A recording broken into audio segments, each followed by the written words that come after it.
Namaskar. On behalf of World Buddhist Culture Trust, I feel honored to welcome you all to the two-day seminar webinar on Science of Mind in the Philosophies of the World, a dialogue between science and philosophy. The seminar is being held in collaboration with India International Center, and we are grateful for their support. So without any further ado, let us now start the program with Mangala Charan Saraswati Vandana.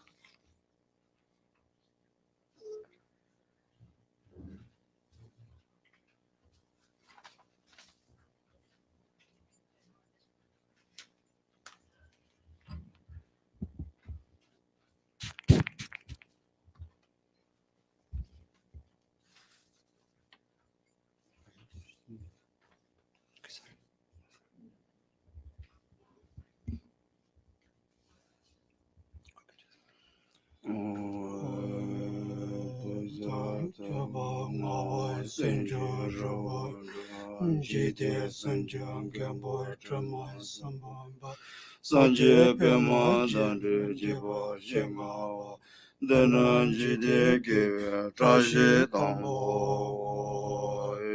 te nyewa tembe chora moyo jide sana traje lada mejiba cheje tambo shego nola cheje dana jide ke traje nibo genda tambo jide tembe traje Lado moto nama yeche chebene soje jora ngoda shendo bojeja dana jide kebe traje sambo.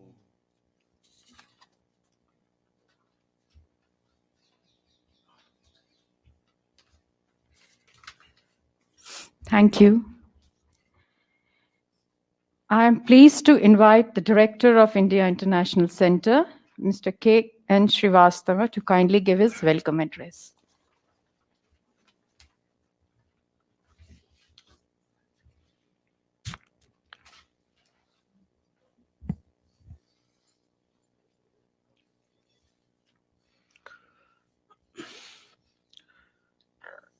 Lama Todum Tulkuji, Professor Mohini Malik,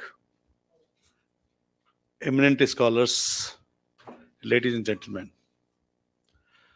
At the very outset, on behalf of India International Center and World Buddhist Culture Trust, that is WBCT, I would like to extend a very warm welcome to each one of you. This 2 days conference has attracted a lot of attention, both inside and outside the country. I have received a number of telephone calls complimenting us for the initiative taken by these two organizations in organizing this conference. The conference, as you are aware, is going to deliberate on science of mind in various philosophies, which could be the philosophies of Islamic religion, Sufi, Jain, Buddhist, Sikh, as well as the concept in Greek concept. Science and philosophy, as you would not know, have a very binding relationship. Some great scientists have been great philosophers also, in the sense of deep thinking. Hawking has said, and I quote, "Philosophies have largely been neglecting natural sciences, thereby maneuvering themselves towards a margin of irrelevance," unquote. To manage in that, they cannot afford to do so.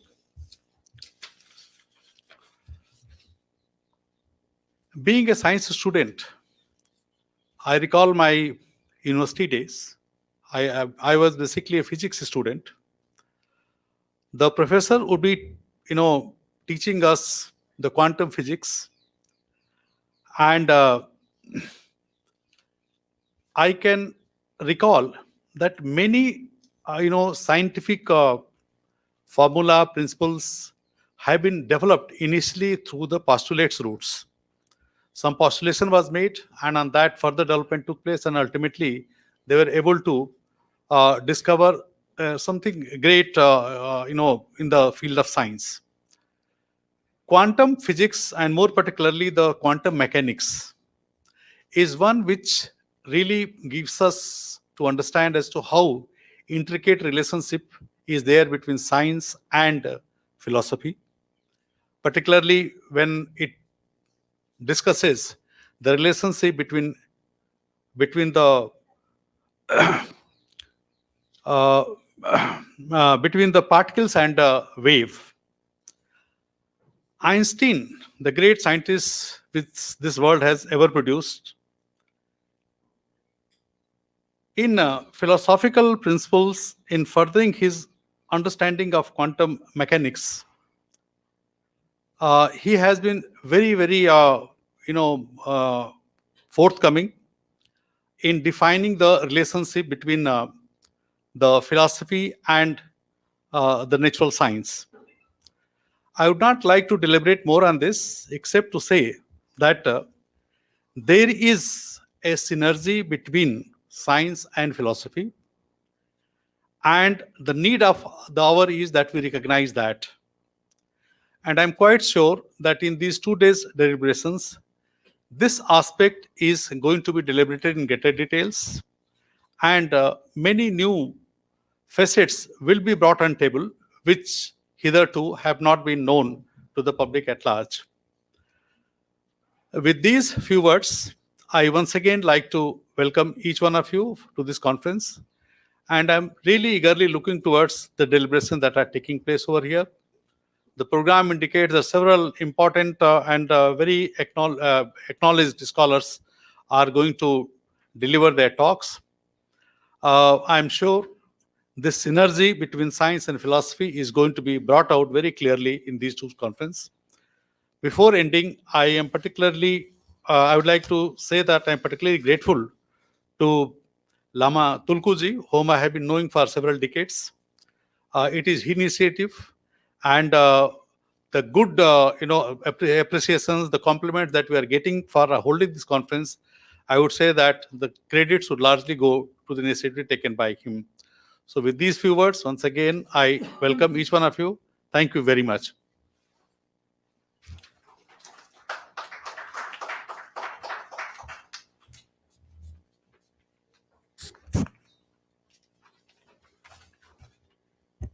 Thank you, sir, for your words of encouragement and support. It is now my privilege to invite the founder, managing trustee of World Buddhist Culture Trust, Lama Dobum Tulku, a reincarnated Tulku from the Tehot province of Kham in Tibet. He has worked for over 40 years in various academic, cultural, and administrative institutions of His Holiness the Dalai Lama. Rinpoche? Yes. Are you sure? Yes, yes.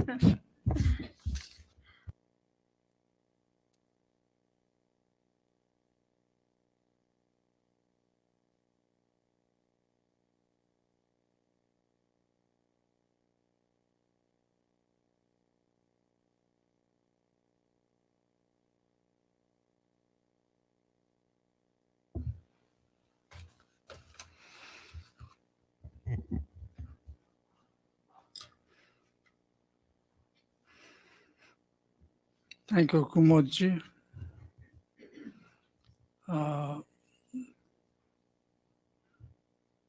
It's my privilege to welcome you all,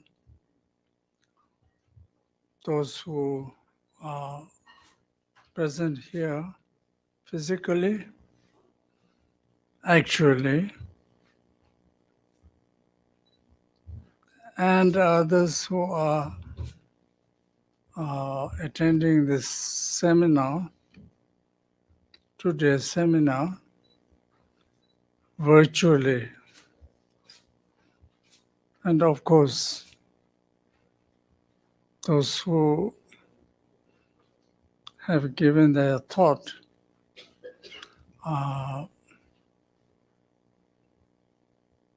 in spirit, they are also here. So I welcome and say namaskar and say Teshtele. As director of India International Center said that science and spirituality or philosophy, they have great linkage. And I would like to say I have a personal linkage with him. That's before he became director of this place. We used to meet in Lodi Garden in the morning, almost every morning. So I'm grateful that he's here and he spoke in brief but gave important messages.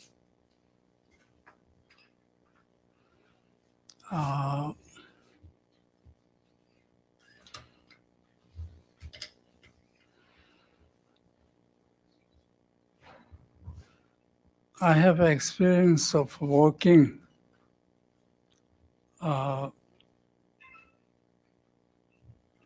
in many activities, maybe about 45 years now. Mostly the activities are to do with dialogue kind of format. So once again, I'm here, and this idea of talking between philosophical systems, spiritual traditions on the one side, and science on the other came to me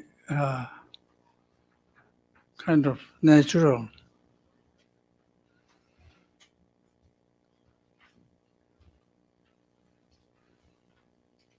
And for me, both the science and philosophy are interesting subjects.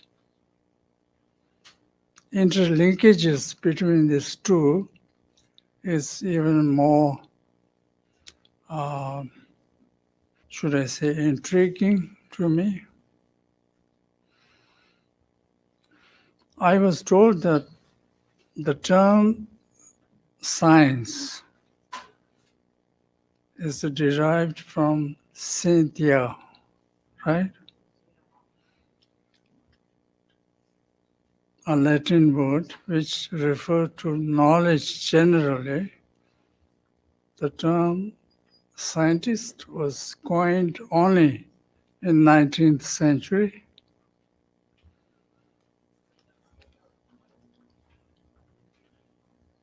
When it had clearly developed a method of inquiry that are unique to itself, that is not shared by philosophy.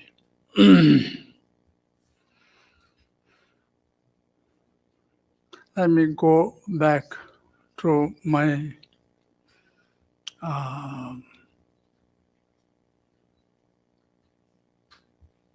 earlier life. Earlier means this life, but earlier part of this life, when I was only a teenager in Tibet. When I first heard that there is subject called Tsenrik in Tibetan, or Tsenrikpa in its full term.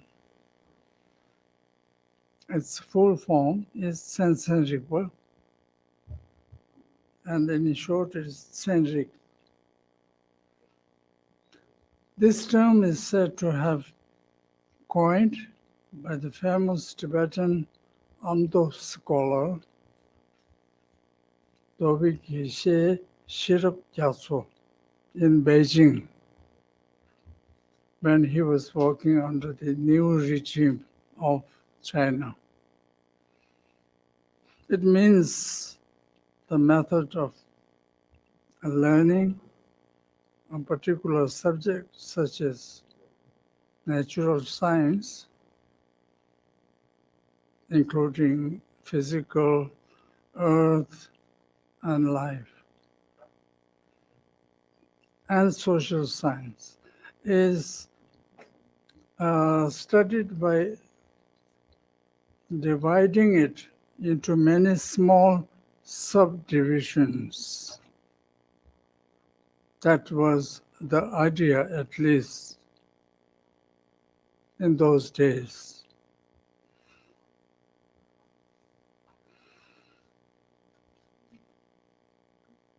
I'm aware that there are different approaches to scientific subjects like earth, life, and so on. And it is interesting that some followers of philosophical traditions consider the importance of having scientific approach and inputs, while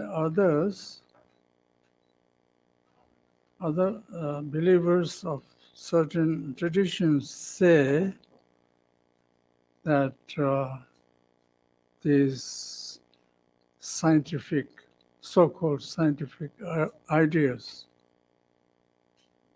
are already known to us since centuries.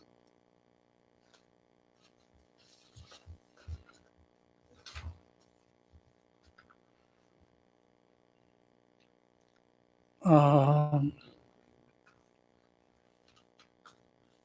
a fan of Dr. APJ Abdul Kalam, who was the 11th president of India. He said that he had realized clearly that he needed to keep his mind and ears open, brain sharpened and focused, and there was nothing that he could not learn or absorb it if it came his way.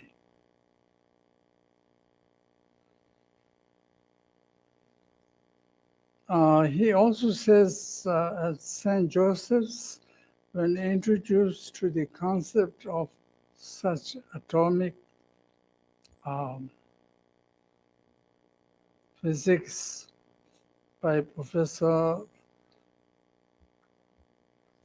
China Durai or China Durai, Professor Krishnamurti, he started thinking for the first time about the hidden world of matters and decay that is present all around us. He learned about something called half-life period, which is the time required by 1/2 of the radioactive and radioactive decay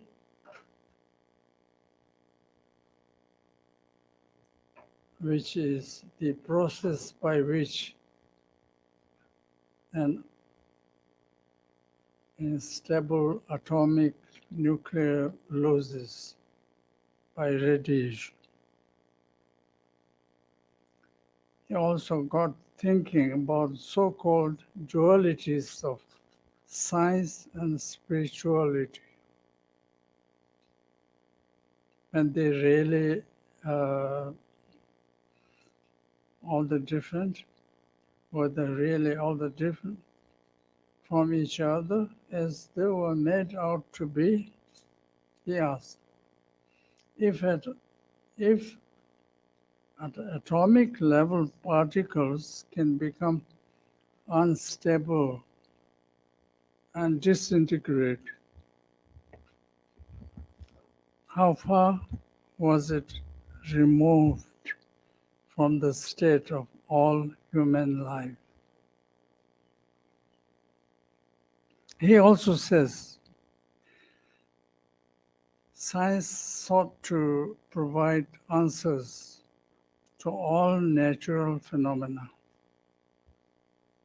and spirituality helped us understand our place in entire scheme of universe.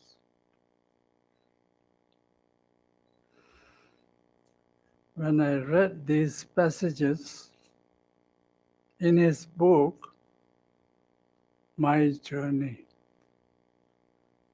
I could not help but think that he was perhaps referring to Buddhist theory of impermanence and selflessness. I'm only a learner. I'm not a scientist. Nobody will expect me to be a scientist.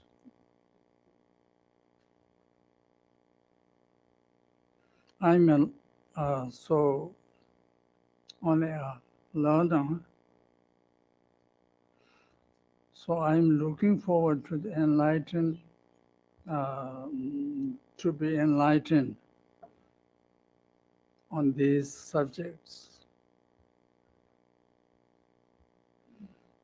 That's to say that please don't try to ask questions to me on these subjects.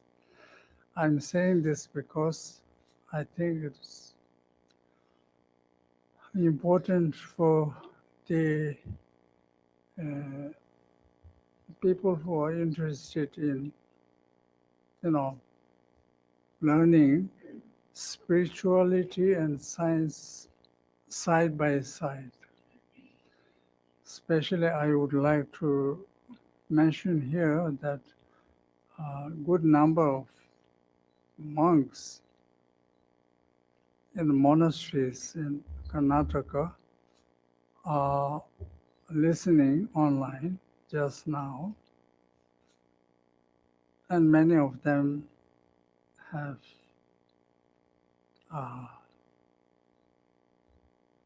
all the basic, understanding and knowledge.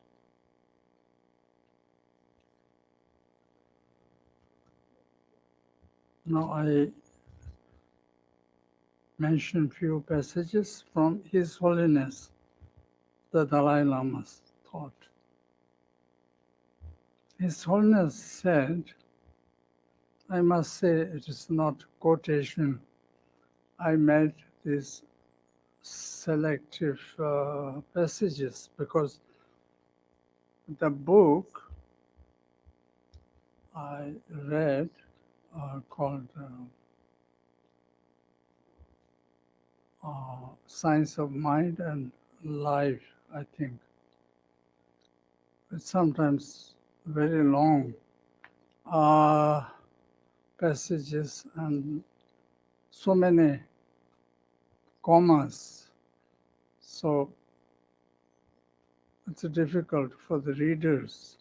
But His Holiness thought is if contemporary society were to pay more attention to the science of mind, including fundamental human values, I believe that this could lead to great advancement and noble outcome. Although science has not concerned itself with the enhancement of ethics and cultural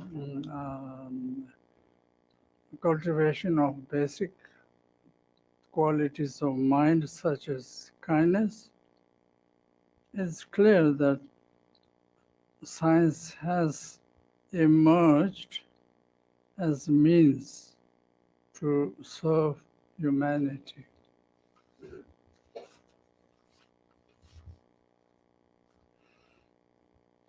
In year 2003, I invited nuclear scientist late Dr. Rajaramana to a seminar in Jaipur Monastery in Karnataka. Although the monk scholars at Jaipur Monastery, Roselling Monastery, took great interest in the subject of science and spirituality, it was only late Para Ken Wanchen who could engage in a dialogue with Rajaramana. At that time, I restricted my role as an organizer,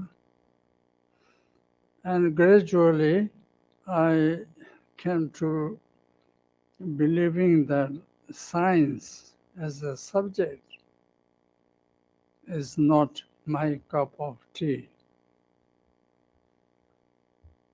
But 2 years ago, just before the COVID pandemic, His Holiness the Dalai Lama asked me to create an academic space where science is a main subject. I planned an international seminar on science of mind scheduled for January 2021, but had to be cancelled due to the sudden surge of COVID in India.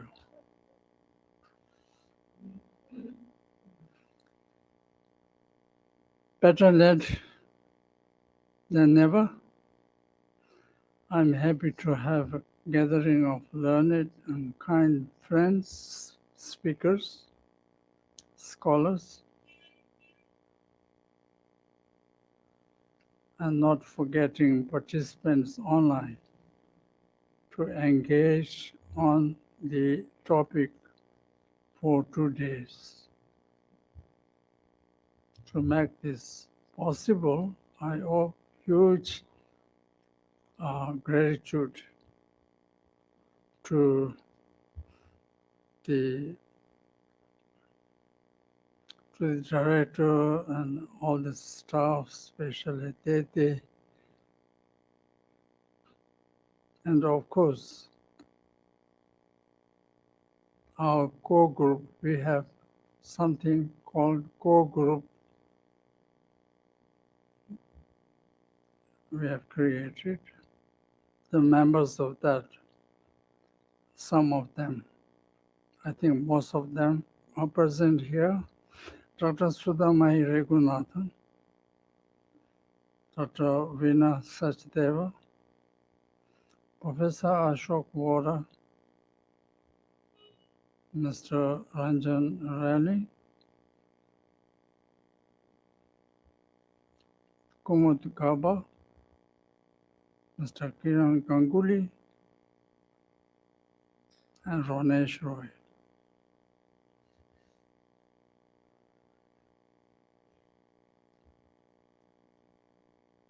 as we don't have a person speaking from Buddhist point of view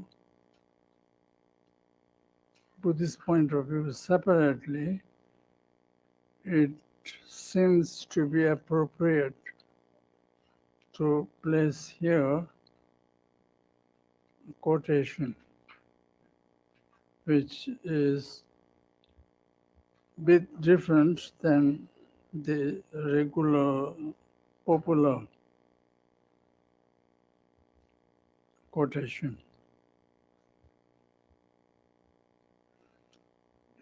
It says, Buddha spake thus, believe nothing merely because you have been told it, or because it's traditional, or because you yourself have imagined it.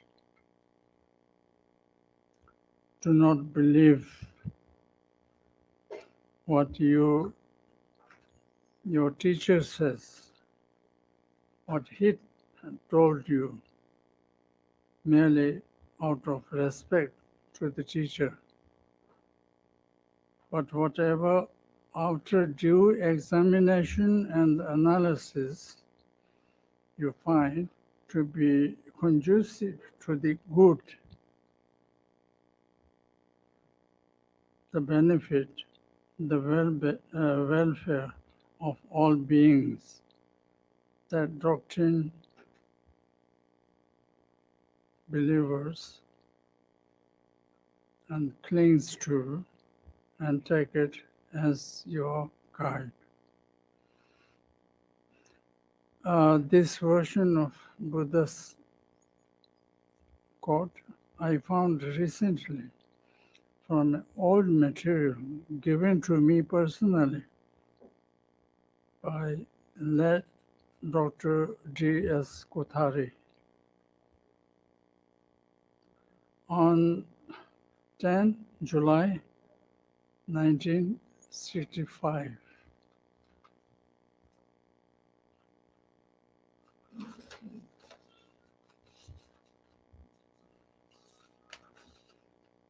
With these words, I once again would like to welcome everybody who is taking interest in this subject. So thank you.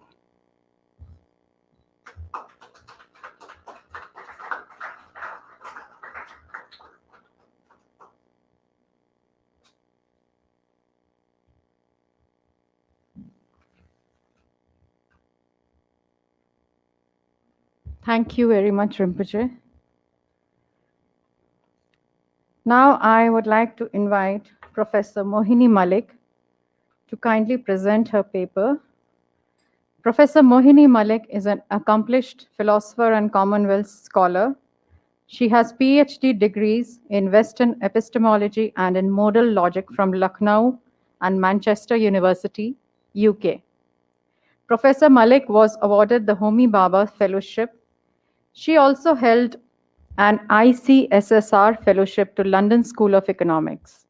She has published in internationally recognized journals on subjects like understanding social reality, goals and approaches, and Indian classical thought and the English language. She began a serious exploration into Indian thought traditions in the last decade of her career. Welcome, Professor Malik. Thank you. Is it okay? Wherever you're comfortable. If it's okay.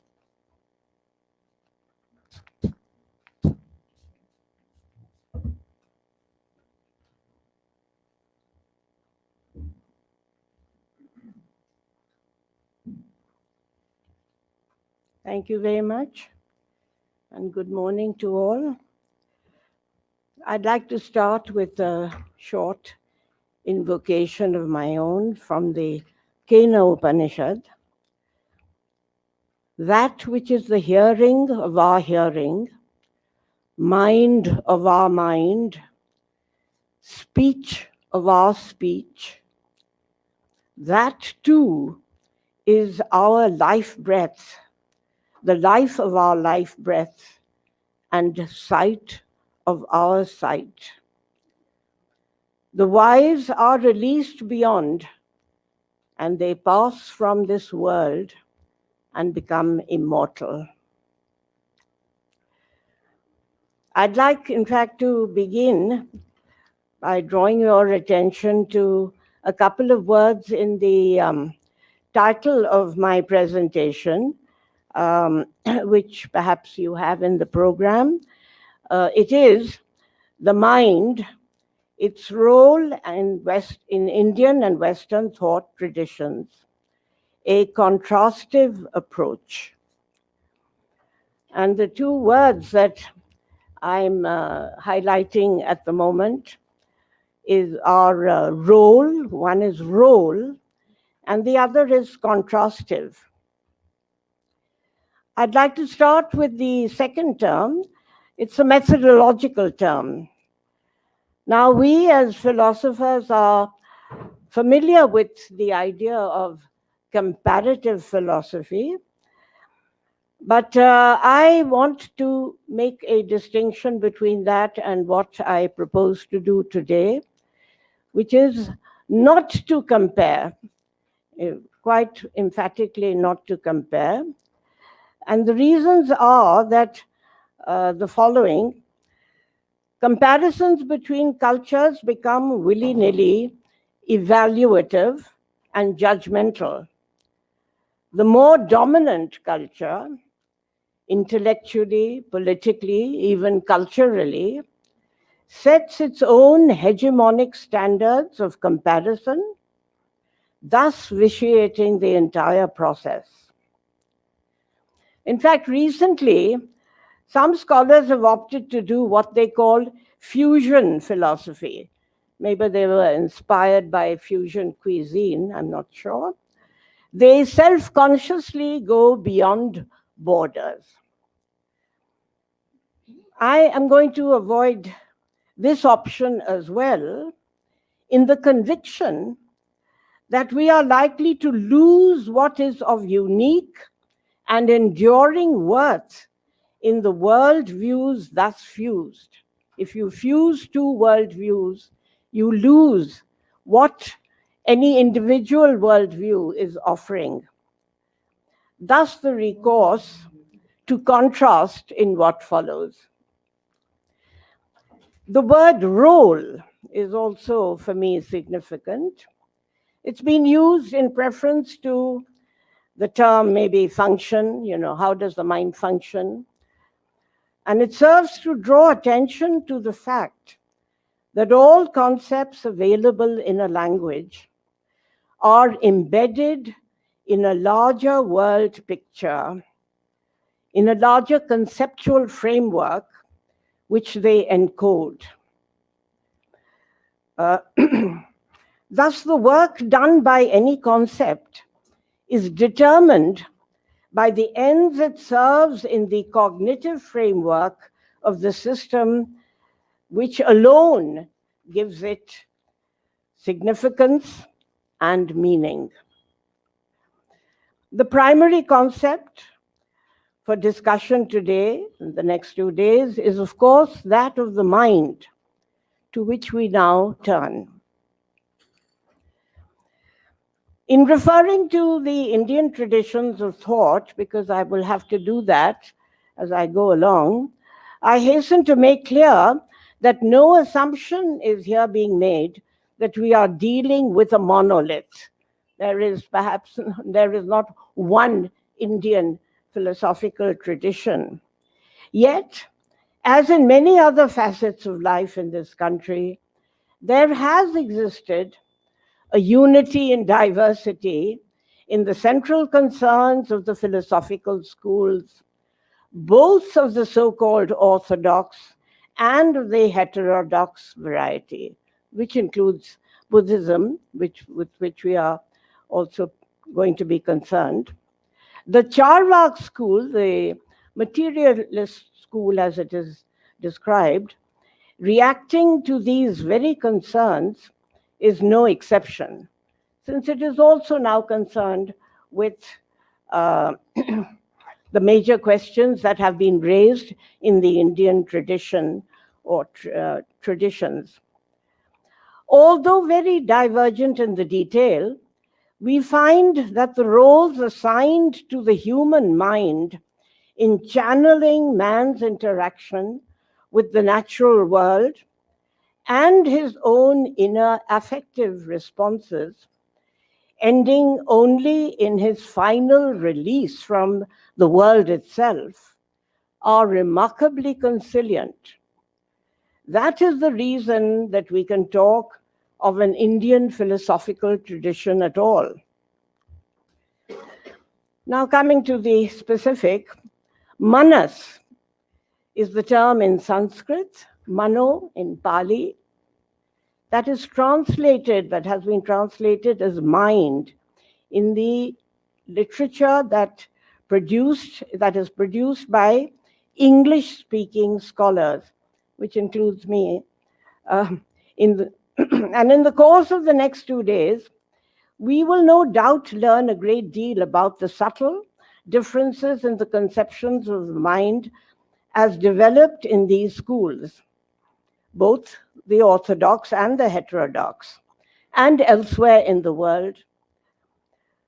Here we attempt a broad delineation of this concept as it appears in various systems and I'm going to question its equivalence with the Western term and the notion of mind. Some basic features are worth recalling here. Manas is seen largely as substance. This is significant. It is an internal sense organ alongside the outer 5 sense organs, rather than in opposition to them. The Vaisheshikas believe it even has a measurable size, that of an atom. So the mind then now is perceived as something that exists very much in the physical realm. In itself, it is inert, devoid of consciousness.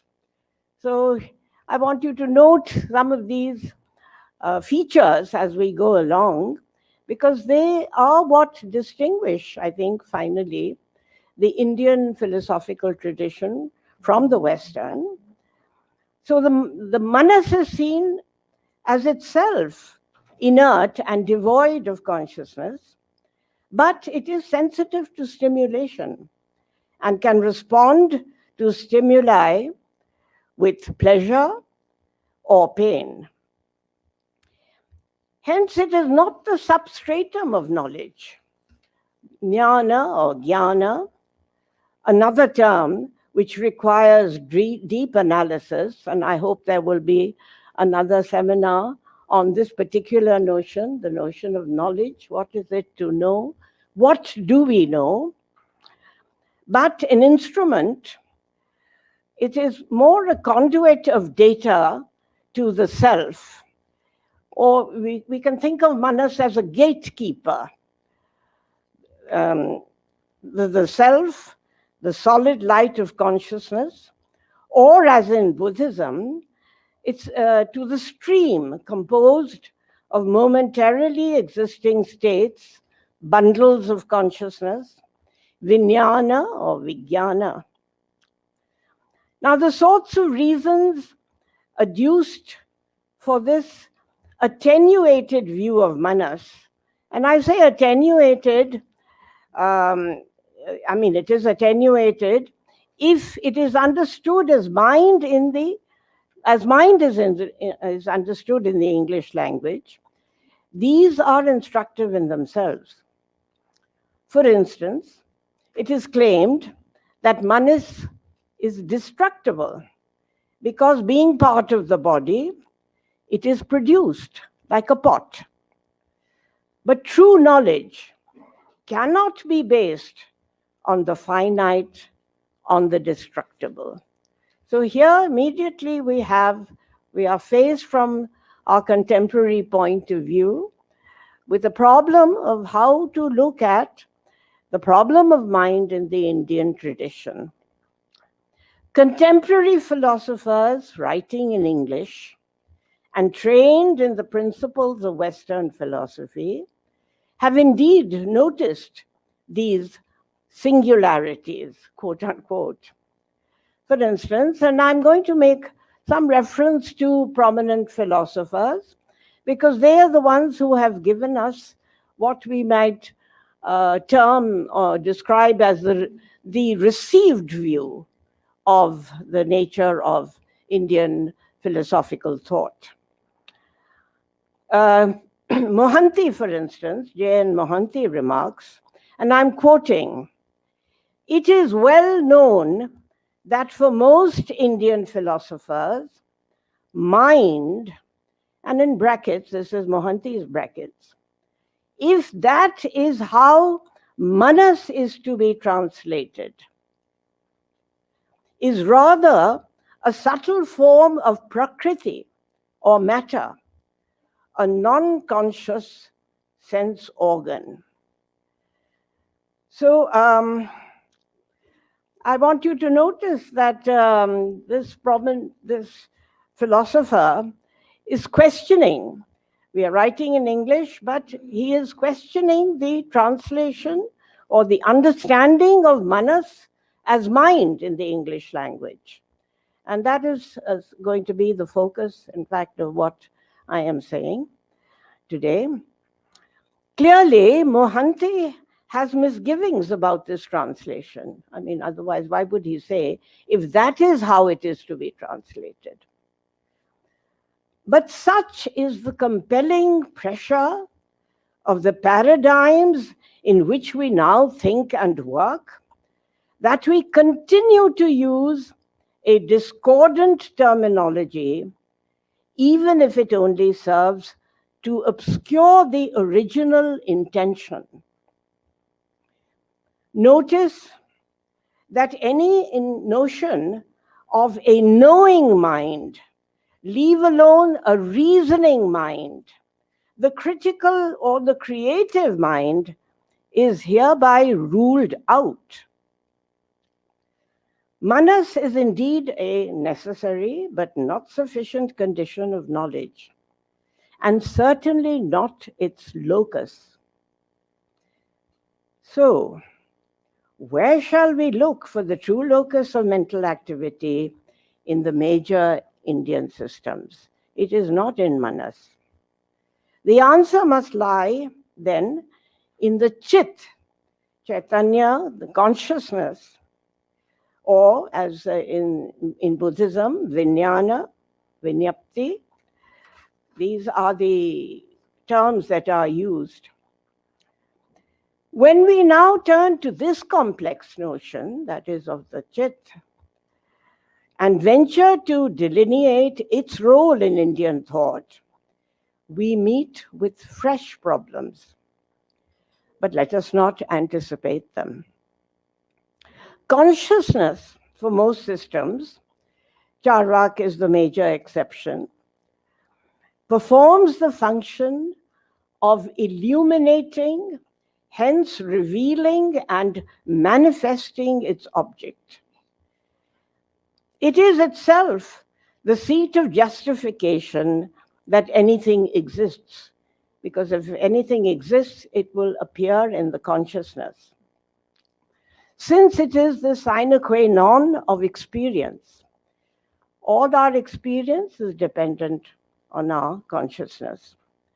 Whether or not there is a permanent self, and I can use a capital S here, which owns it, the Buddhist negative position on this subject is well known. The empirical consciousness relates to the external phenomenal world. In all systems, there is an empirical consciousness which is accepted in all systems.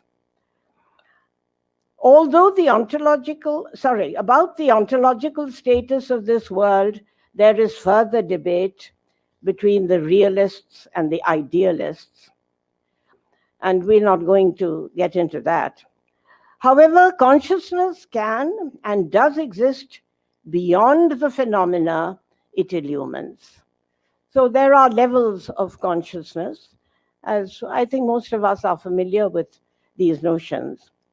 As and when awareness of this phenomenal world falls away, the transcendent consciousness in many systems, identified with the self, the Atman, remains. But ultimately, it is without object. Debates rage over the intrinsic nature of consciousness. Is it formless? Does it have a form? Is it intentional? Is it a substance, quality, or an act? Does it reveal only its object, or is it self-revealing as well? Now, I have to use, because we're talking about a very large range of systems, so I have to use some blanket terms, and you will please bear with me for that.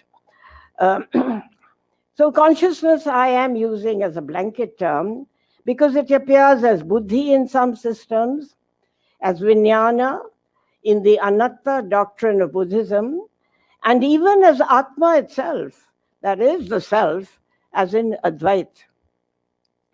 We have taken liberties with terminology, for our purpose here is not to get into metaphysical niceties. We're not looking at, we cannot look at every issue in the systems that we are examining, but rather to delineate the ends towards which the consciousness works. Thus, having heard the word, and here word is with a capital W, the word, Shravana, through manana, which is reflection. And note that manana is reflection and not ratiocination. The performance of yoga in its many senses, yoga is a much broader term than the yoga that people perform on mats in public spaces. And the observance of dharma for the Mimamsakas, dhamma for the Buddhists. The empirical consciousness eventually achieves its soteriological purpose and eventually falls away. Rejecting the notion of self, Buddhist doctrine nevertheless also seeks to go beyond the empirical. But note that at the level of samsara, consciousness is victim of the same delusion of nama roop, the ownership of knowledge, of moha, attachment, and of ahankar, the ego, all of which are ultimately born of avidya, ignorance. Now, this is a very pocketbook type of account. I again seek your indulgence. Inadequate though it be, the foregoing rather impressionistic account already raises questions for the contemporary philosopher regarding the role of manas, the manas-chit complex, as the substratum of knowledge. The notion of the contemporary, when I'm talking about the contemporary philosopher, I'm talking about us, is of course to be distinguished from the larger Western philosophical tradition, of which we will speak as well. Of significance here is the fact, again from the point of view of our modern and now postmodern understanding, that Indian traditional systems did not feel the need to foreground reason, to accommodate creativity, pure ideation, and abstraction amongst the faculties of consciousness. Where are the modalities of necessity and possibility? Forget probability. What indeed are the modes through which they give any recognition to historical fact? This question, of course, has been raised quite often, but I'm wanting to raise it in our present context. Itihasa has also been translated as history. Translated as history, Itihasa is hardly the chronological account of human events that is expected of the latter. We have to make these finer distinctions if we seek a deep understanding of our own tradition. That is what I am urging today. Sorry, where was I? Yes, and I found it. For it appears, and that is Itihasa, for it appears to dwell more in a time outside of time. If you read the Itihasa texts, you will see that. How does one account for these glaring absences? Can we read these notions with which we are now so familiar, indeed, on which we are now so dependent for our thought processes, into the traditional text? And should we even try? If the term mind is a questionable rendering of the notion of manas, given our contemporary understanding of what the mind is, the term rationality has no counterpart at all in the Sanskrit language. I mention rationality here since it is the very foundation of science. So now the dialogue, in fact, I would say debate begins, because there is no Sanskrit term. It's a very large claim, and I'm not making it on the basis of my own vast scholarship. I have good authorities to back me up, because people have noticed this. In fact, there's no word for reason. We talk about tarka, etc. I'll come back to that, otherwise I will lose myself. I must try not to interrupt myself, otherwise I get lost. I mention rationality here, since it is the very foundation of science, a central concern today. Nor does the idea of a proposition appear in the literature. And you know, proposition is the heart of what we know as propositional logic. This is, of course, Western logic, but that is not now what we recognize as logic. It's a propositional logic. But there is no concept of the proposition in the Indian tradition. These facts should give us pause. We should notice them. We should talk about them, rather than brush them under a carpet. Indeed, they have not gone unnoticed by a number of contemporary philosophers. I mean, people who are in the business cannot, of course, ignore these facts, who append to their accounts what can only be described as, in my view, a gratuitous apologetics. And this at the risk of gross distortion. For instance, again, I revert to Mohanty. He has claimed that, and I'm quoting, a study of consciousness, we've talked about Chit, and we who have read are aware of the importance of Chit and Chaitanya in the Indian tradition. But this is what Mohanty now tells us: a study of consciousness is needed as the first step, it's just a preliminary, in understanding the concept of rationality in Indian thought, because all arguments for a position, all evidence for an epistemic claim, and justification for ontological commitment must eventually be presented to one's consciousness. So consciousness is like a receptacle for all the arguments and all the kinds of evidence which are given to us through this concept of rationality. Now, this much diminished role for Chitta appears to be necessitated by the contemporary demand to accommodate, indeed, to foreground rationality.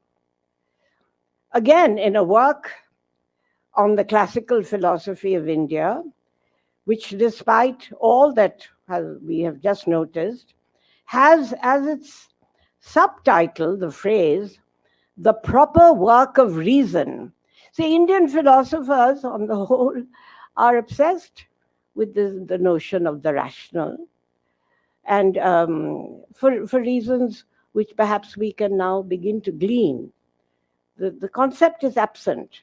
So what do we do? How do we reintroduce it into our own thought systems? And so here is another book on the classical philosophy of India, the subtitle being The Proper Work of Reason. Ganeri, and this is by Janardhan Ganeri, a young and very prominent, again, now one of the leading exponents of Indian philosophy to the Western world.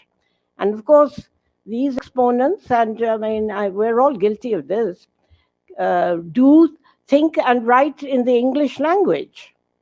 So this presents to us a right royal problem, even before we can begin to debate and discuss between, have a discussion between science and philosophy. There is a problem right there. Now, Ganeri appears to take the bull by the horns when he asks, and again, I'm now quoting Ganeri, what do we mean by a culture's notion of the rational? You see, again, the obsession with the rational, whereas there is not a term which can be translated, not a term in Sanskrit, not a term in any other Indian Indic language. Not, of course, I continue the quote, not, of course, that the concept itself is culturally specific, because rationality can only be one, but only that it is embedded, articulated, and manifested in culturally specific ways, unquote. And again, he continues, forms of rationality, I maintain, are interculturally available, even if they are not always interculturally instantiated. Now, this intriguing thesis, the one that I have just read out to you, actually conceals more than it reveals, and I don't know if there will be time to really discuss, to go into some of these matters, but let us see. What is noteworthy here is the contemporary Indian philosopher's obsession with the theme of rationality in Indian thought. In drawing critical attention to these observations today, what are we arguing? What is it that I am really trying to put across? You may well ask. You must be wondering, what is she up to? Is it being suggested that classical Indian thought was innocent of all rational considerations? Is it an attempt to revive the Orientalist thesis that India is indeed the land of mysticism, intuition, and blind religiosity? Not so.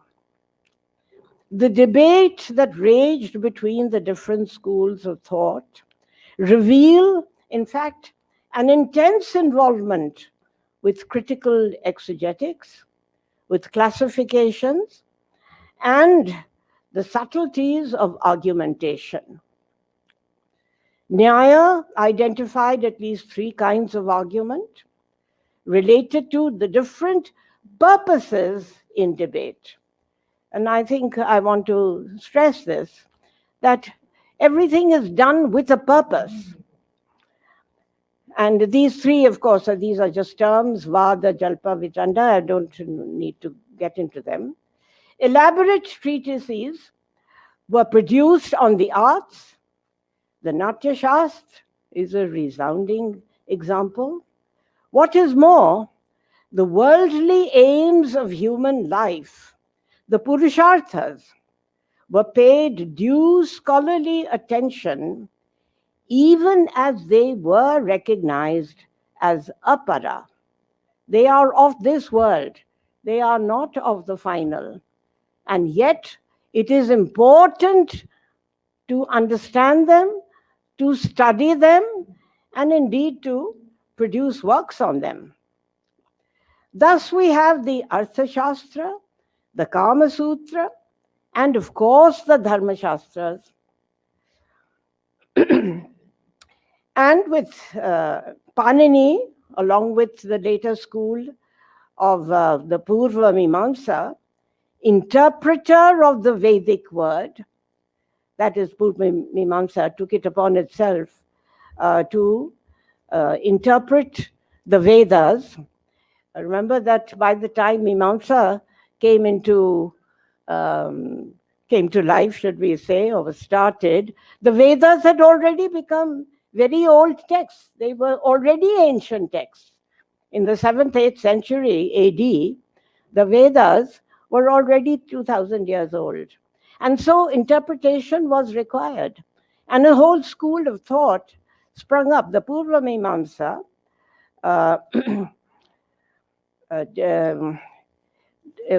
took it upon itself to develop rules of interpretation and gave us a whole school of hermeneutics. Great works recognized as itihasa were composed. The Mahabharata is an incomparable example in this genre. Yet, is it history? I'm leaving you with this question, which seems to have become a highly debatable one today. And I certainly don't want to be lynched. But is the Mahabharata history in the sense that history is known to us today? Is the question that I am raising. It is itihasa. And what is the difference? We may well ask. The point to notice, and this is my major contention here, is that although none of these creations are possible without the mind's use of reasoning and creativity, the imagination, these latter faculties were never valorized and pursued as ends in themselves. I think that is a major distinction to be made between the Indian thought traditions and, as we shall see, the Western thought tradition that really reveled in abstraction, that has reveled in abstract systems. Rather, they were placed always in the service of quite another goal. What is that goal? The goal of exploring and determining what it is to be human in an ephemeral world.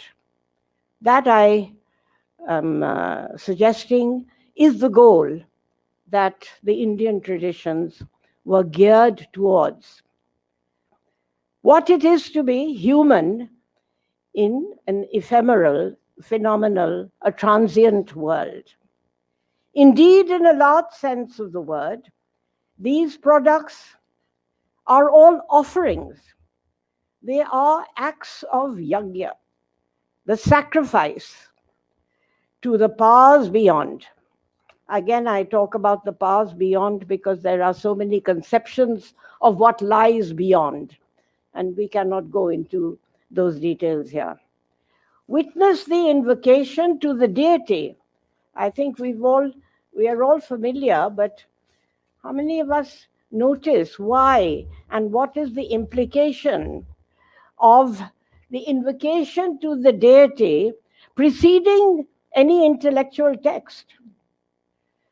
Kumaraswamy, we've all heard of Kumaraswamy, the reputed historian of Indian art.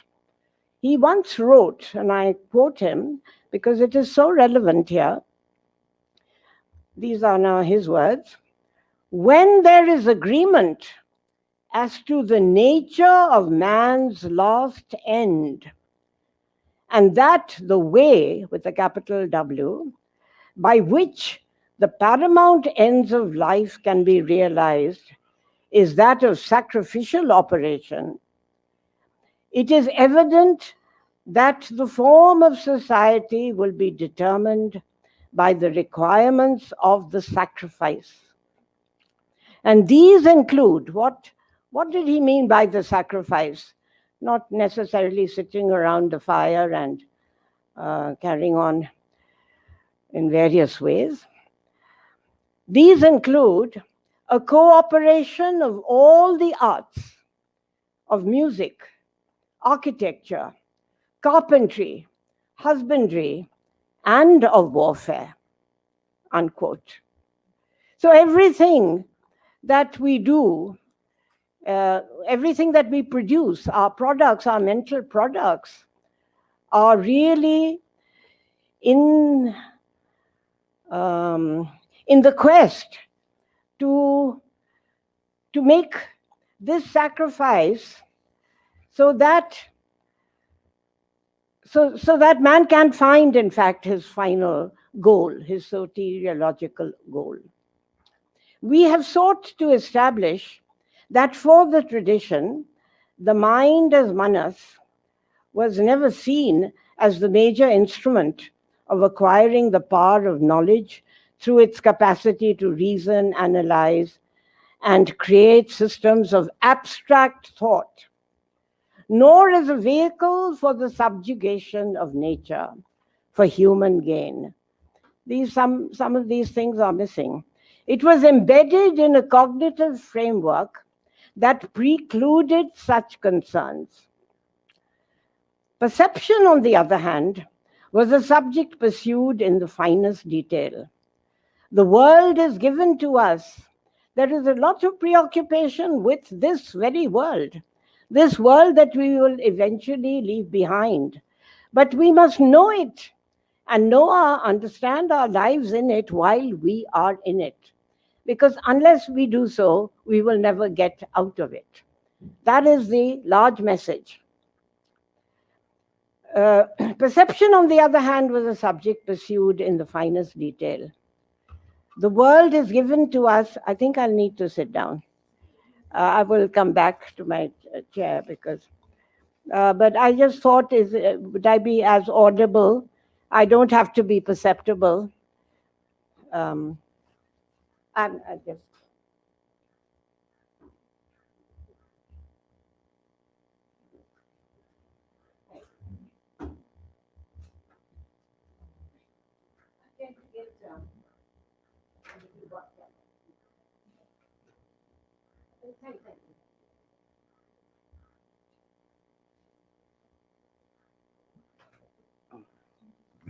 Where was I?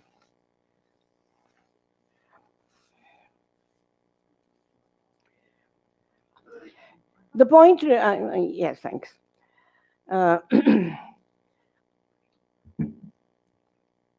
Witness the invocation. I think I've done that. I'm sorry, but I was beginning to feel a little. Perception, on the other hand, was a subject pursued in the finest detail. The world is given to us through all six senses. but senses they are. Thus, though Nyaya and the Buddhists did develop elaborate theories of inference, anumana, which have been described, I mean, they are described as logic. I'm sorry to say, as someone who has done some logic, they are a far cry from the highly sophisticated systems of formal logic and meta-logic as developed in the West, in which the increasing use of symbols, going back at least to Aristotle and the Stoics, serves to privilege structure over content, form over matter. That is the Western tradition. Nyaya theory displays considerable emphasis on elements of psychology, such as association, drishtanta, example, recall, and even cunning. Tarka is translated as reductio ad absurdum, was commonly used. Yet, the great rational thinker Shankara sensed the limits. He already was aware of the limits of this kind of reasoning when he poured scorn on purposeless shushka tarka. That is Shankara. The considerable advances made in astronomy and astrology, in Ayurveda, in Vedic geometry, are in fact evidence of a remarkably worldly motivation. I don't know if I'm taking too much time, because we want to. Yeah, okay. I don't know about that, but I'm trying to set the stage. What I'm suggesting is that all these developments really reveal a remarkably worldly and practical motivation. They emanated from very practical concerns and invariably in the context of human action. The Pramana theory, which underscores the importance of perception and inference from it, serves at the same time as its justification. Shabda, for a large number of Indian systems, the word received, when it is received from an authoritative source, is an important source of knowledge. So all these are facets of the Indian tradition to be noted, that if you have heard the word from an authoritative source, then it can be a source of real knowledge. In sum, when generated under veridical conditions, the Pramanas deliver all the justification that is required for jnana. In the battle between reason and experience, the latter one hands down. Indeed, reason, with a capital R, was really a non-starter. I mean, literally, it's a non-starter if you don't even have a word for it. The story, however, does not end here. In the realm of avidya must be surpassed, and a trans-empirical consciousness, with a trans-empirical consciousness, I'm sorry. In the yoga system, this becomes explicit, as the very goal of yoga is to destroy phenomenal awareness. And I quote, I think we are all at least generally acquainted now with yoga, but it is very technical in its production. I'm quoting, phenomenal cognition arises when the intelligent but inactive Purusha comes into proximity with non-intelligent but potentially active Prakriti. Intelligent stuff, buddhi, egoity, ahankar, and mind, the manas. Please note that here again, the mind, where is it placed in the tradition.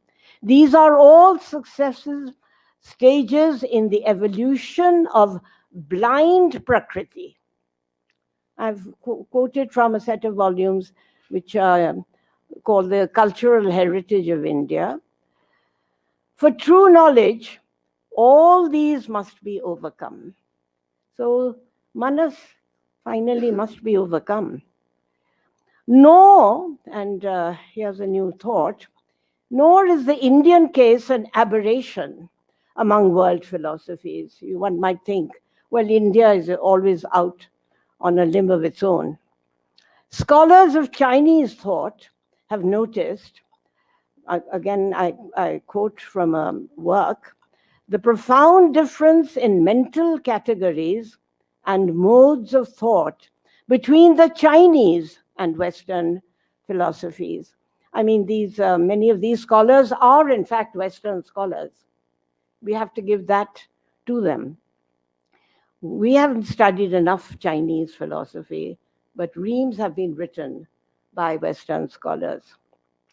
For one, it is noted that the Chinese, quote, the structure of human rationality is importantly contingent. I further quote, reasoning is irreducibly experiential. Reasoning is not seen as some superordinate human faculty, which in different situations and under varied conditions take on its cultural particularity. Valid reasoning, for instance, in Confucius, is the discovery and articulation of appropriate and efficacious historical instances of reasonableness. That is what rationality is. It is being reasonable given the circumstance, given the experience. Now, this is a far cry, from reason with a capital R and everything that has been built on that notion. And we will look at that if I'm sorry to be taking so much time. Clearly, then, it is the purposes towards which philosophical reflection is directed that give all philosophies their distinctive character. The Indian goal of self-knowledge, which includes its worldly involvements, when contrasted with that of acquiring mastery over the world itself, distinguishes the tradition from the one that developed in the West. Interestingly, it's the West that has thrown up its own critics. Thus, and I'm quoting Stephen Toulmin, he has asked, I want to raise this question, which has been raised by Western philosopher. Is the primary task of human reason to find formal solutions to abstract problems and impose these solutions on the raw material of the world as we experience it? Or is it to get acquainted with the world of experience in all its concrete detail, stating our problems and resolving them in the light of this experience, unquote. Latent in this question is Toulmin's indictment of the trajectory that the Western thought tradition has taken, certainly since the Enlightenment. And to this tradition, we must now briefly turn. But first, a brief caveat. I think I'll have to skip some things. You're the moderator. I would really not want to. It's 1:30. Yeah, yes. So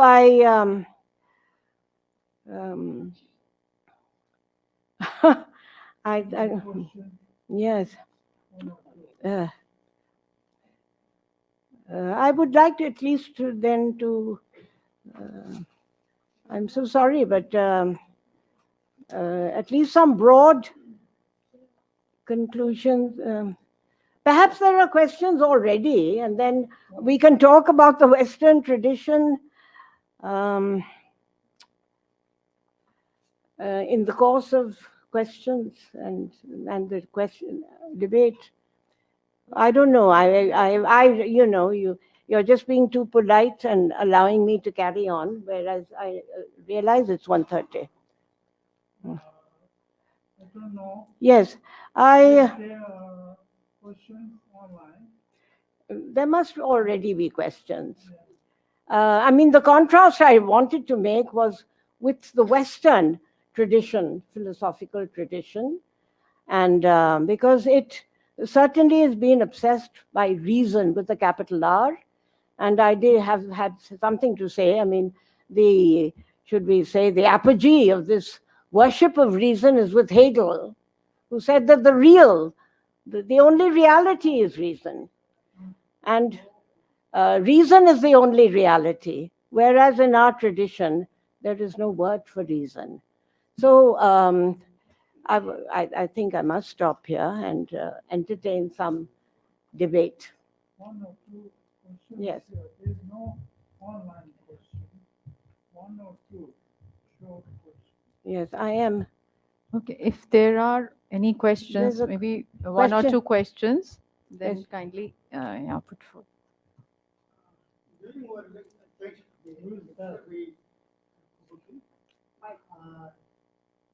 Okay, sorry. Now you have referred to Prakriti as blind. So I think it needs a rather more interpretation. I think this is well documented in the Sankhya texts, Purush and Prakriti, and you see these images of this blind dancer dancing around the inactive but intelligent, all-seeing Purusha. It's a word. I mean, when we say blind, then we kind of personifying Prakriti. So I don't, that is a metaphor. That is a metaphor. But blind is not insignificant. That is the whole point of all this.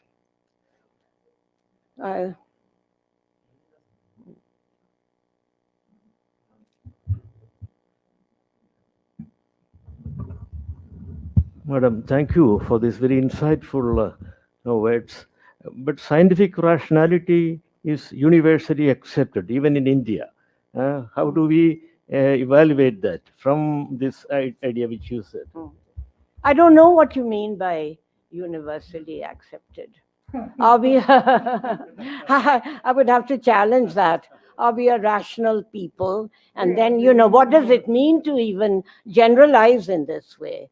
Yes, in the academia, we pay a lot of attention to rationality. And I've tried to suggest that we're doing this at the expense of really trying to understand what was the world picture, the framework within which the ancient Indians worked.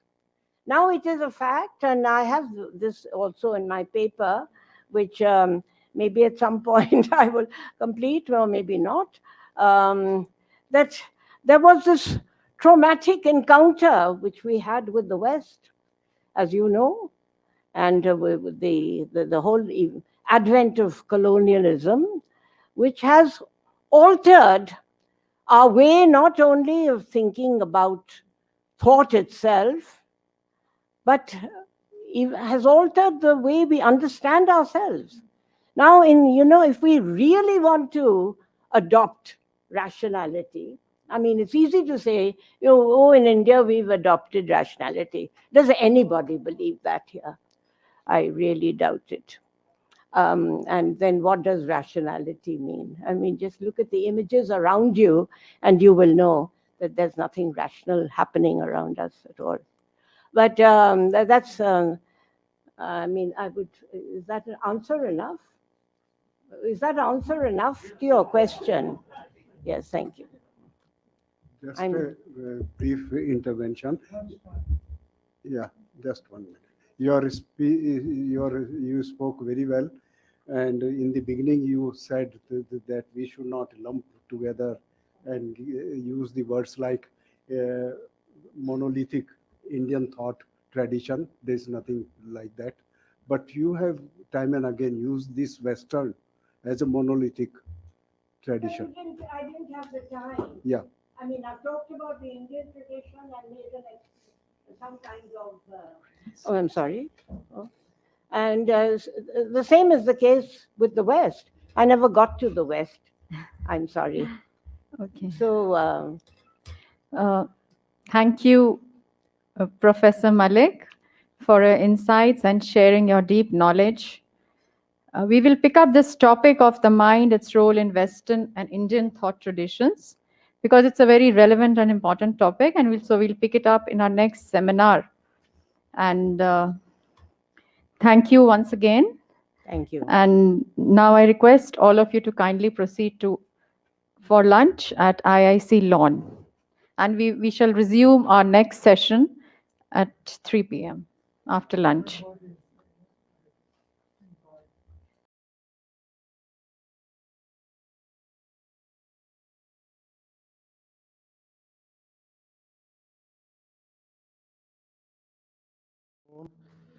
And I welcome everyone in this second session of the two-day seminar come webinar on science of mind in the philosophy of the world.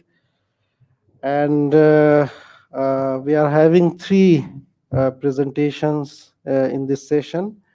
The first one by Professor Vijay Tankha. The second is by Dr. K.M. George. And the third one is by Dr. Zakaria Abbas.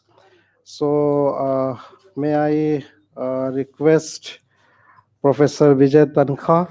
He is a professor, retired professor and head department of philosophy at the St. Stephen's College, Delhi. And he taught variety of papers in the about Western and Indian philosophy over the last 30 years. As a Commonwealth scholar, he did his PhD at McGill University, Montreal, Canada, specializing in Plato. Since then, he has written and presented and published a large number of articles on both Plato and pre-Socrates, as well as on the philosophical and a variety of other topics. And as I know, he has taken also interest on poetry also. So I would request Professor Vijay Tankha to please present your paper. That is on mind and self in ancient Greek thought. Professor Tankha. Thank you, Professor Han. I'll start immediately because I know it's afternoon. We have three sessions, and my paper is a little long. So if I start, and if you can't hear me, please somebody. If I speak too fast or incoherently, please feel free to interrupt.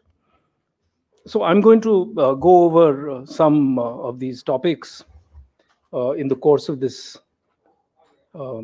talk, and I will cover, as you can see, the epic age and the Pythagorean cults. It's a kind of jump through some major issues and points in the history of Greek thought. I'll stop at Aristotle because it would have got beyond the scope of this book, beyond the scope of this paper, to include Aristotle as well, but I will touch upon some of the things he says in the course of what I'm saying. So I'm going to provide a broad survey of ideas relating to the self and mind, or consciousness and thought in general, in some representative writings of the Greeks. My aim is to establish a close connection between the way thought was conceived and the political and social matrix in which these ideas were formed. Starting with epic and heroic ideas of selfhood and consciousness as found in the poetry of Homer, I will look at a few key thinkers and doctrines that emerged from the 6th century BC on, and form the more developed accounts, or the basis of the more developed accounts of the soul and self that we find in Plato and Aristotle. I aim to show how conceptions of the self reflected the social and political, rather than, as is more usual, the religious and ethical, or the psychological and physiological aspects of thinking. For ideas of the self or soul, and these terms are often used interchangeably, they were the focus of different kinds of explanations then as they are still. So even the nature of consciousness remains mysterious today. despite the enormous advances in empirical psychology and neurobiology. We may even find some echo of current beliefs and practices in the ideas of these archaic thinkers. My point will be that these are not all of them idle speculations, but are grounded in the social and political fabric of their own times. Ideas of the self or soul as the seat of consciousness, more specifically of the knowing subject, not surprisingly, represented the interests and outlook of an elite who, distinguishing themselves from the other lower social orders, created not only a moral and political vocabulary, but also a metaphysical one, in which the soul took on its most prominent role. Okay, so background.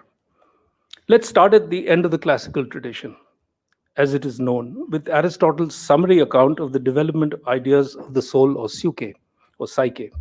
So Aristotle writes a short work called On the Soul, Peripsyches, and he looks at the history of early Greek thought, as he often does in many of his books, and he identifies two motives that underlie the earlier conception of the soul. One is motion, and the other is consciousness. So the soul is seen both as an animator as well as the seat of thought. And what he wants to do is to try and bring these two ideas together and see at what point and how two very different conceptions of what the soul does came to be identified. So if we look first at the Homeric poems, in the Homeric poems, while the psyche or psyche is mentioned, it has, as is well known, very little activity to play in a man's life. And that role is taken up by other organs or other forces, and which are differently designated. And the only function that the soul or psyche has is to leave the body at the time of death. And so by implication, it is understood that it must be coextensive with life. The difference between an ensouled and a lifeless body is the body is left for the dogs and kites, and the soul is simply absent from that body. So in that sense, the soul is connected with motion, and it retains within it the idea of a life breath. Something. So that's what happens at the beginning of the Odyssey. The Iliad opens with these lines of how the souls of the shades of countless warriors had been sent to Hades, leaving themselves, the word them, as carrion for dogs. So a separation between the body, which is really a corpse, and the life principle, which is the soul or psyche. Okay. Now, so the soul is not particularly important in Homer, nor is its post-mortem condition one which is spelled out in great detail.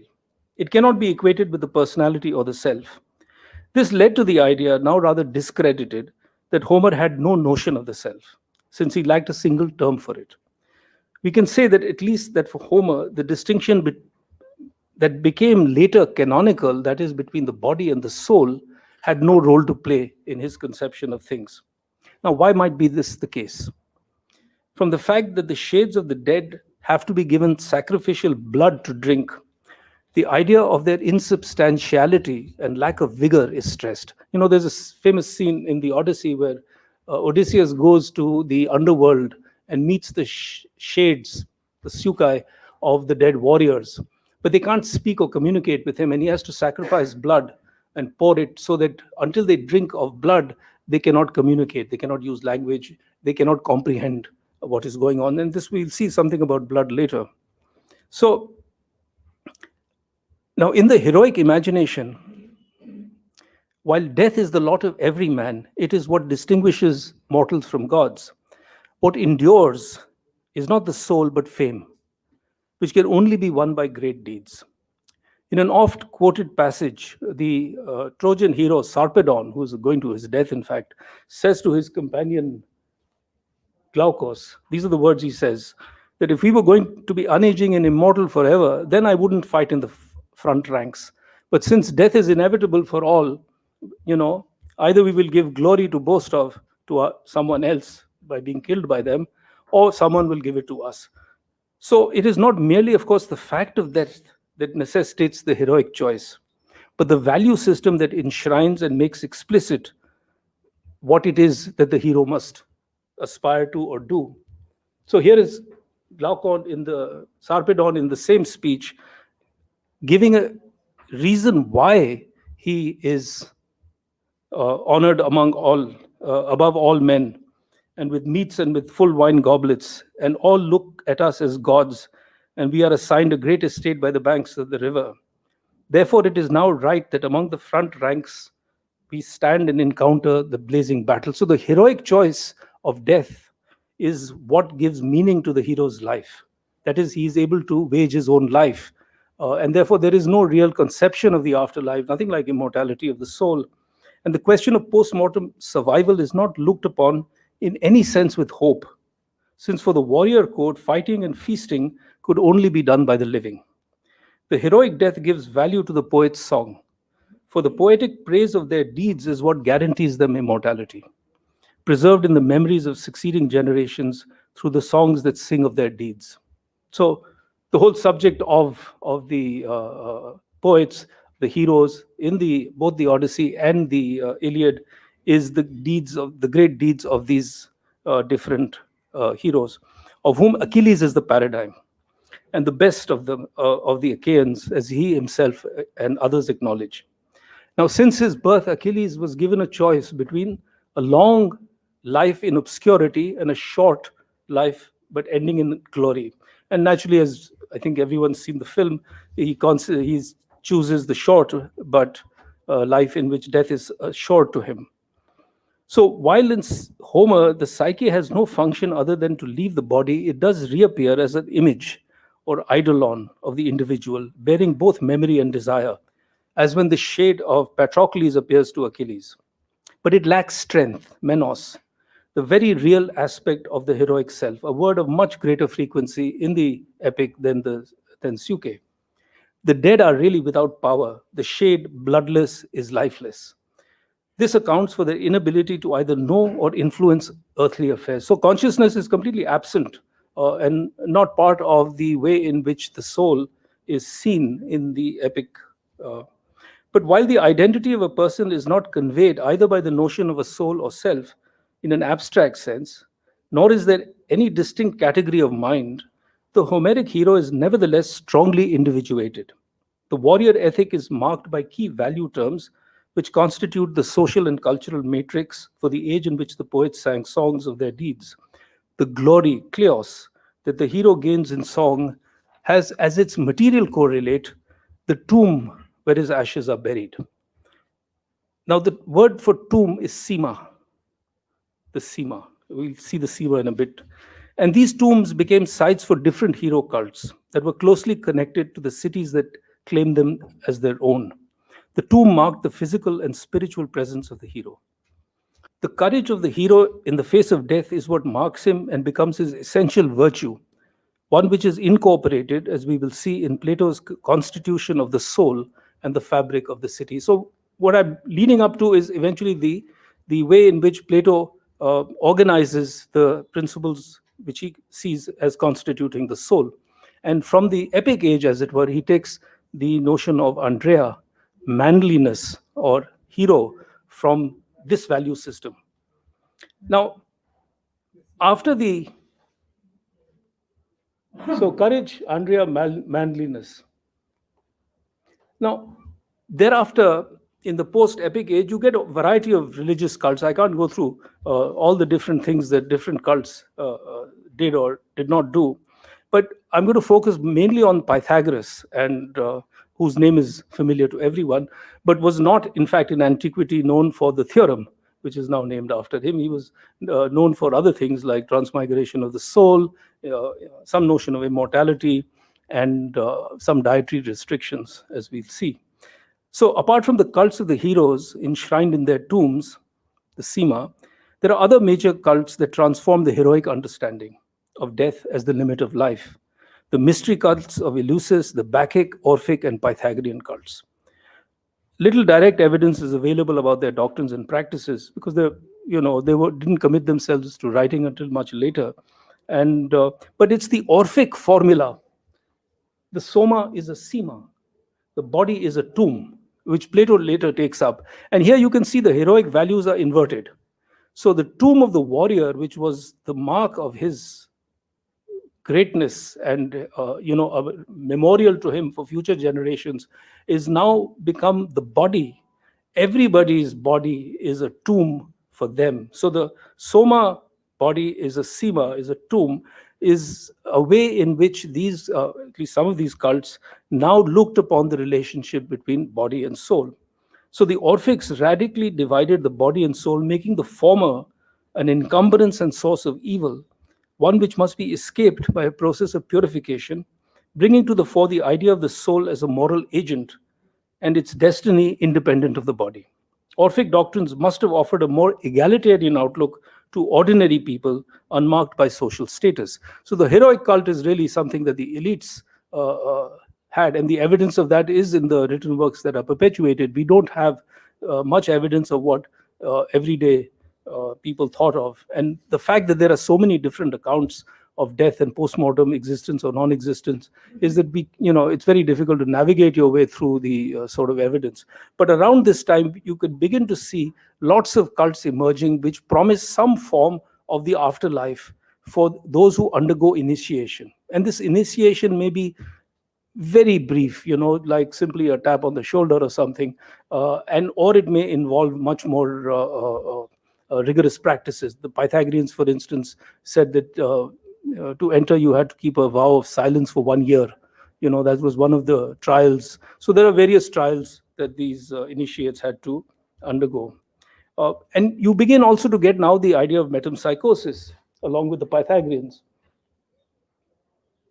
And the earliest doctrine, although I'm sure the ideas are already floating around, is in an ode written by the poet Pindar around 476 BC. According to Pindar, there are 3 paths in the other world, 3 possibilities. Whoever has led a pious and just life finds a festive existence in the underworld, free from all cares, and so on. I think you can read this. Herodotus offers a more scientific conception of transmigration. The soul must wander through every domain of the cosmos. And this reminds us of some of the Indic systems, which had the idea that there's a kind of limited number, but a very large number of transmigrations that every soul must undertake before it can achieve liberation. You can't just sort of skip straight to... as I said, again, there are different views that are going around. Now, what is most important is the transformation in the concept of the soul, which now takes place in these circles. The doctrine of transmigration presupposes that in the living being, man as animal, there is an individual, constant something, an ego that preserves its identity by force of its own essence, independent of the body which passes away. Thus, a new general concept of a living being is created, an empsukon, a suke within. This suke is obviously not the powerless, unconscious image of recollection in a gloomy Hades, as in the Homeric view. It is not affected by death. The bridge between mortals and immortals with this conception was finally crossed. To Orpheus and his followers, Plato attributes a doctrine that gives a radical reason for all such renunciations. The soul has to suffer punishment in this life. Obviously, there has to be a crime. Why are you suffering? So there are ideas of what the original crime was, often obscured by various mystery cults, some form of killing, maybe the killing of Dionysus and the rebirth of man from a mixture of the Titanic and the divine and so on. So there are all these things. But finally, the soul is connected with consciousness because, at least in exceptional cases, it can retain memory of its previous births.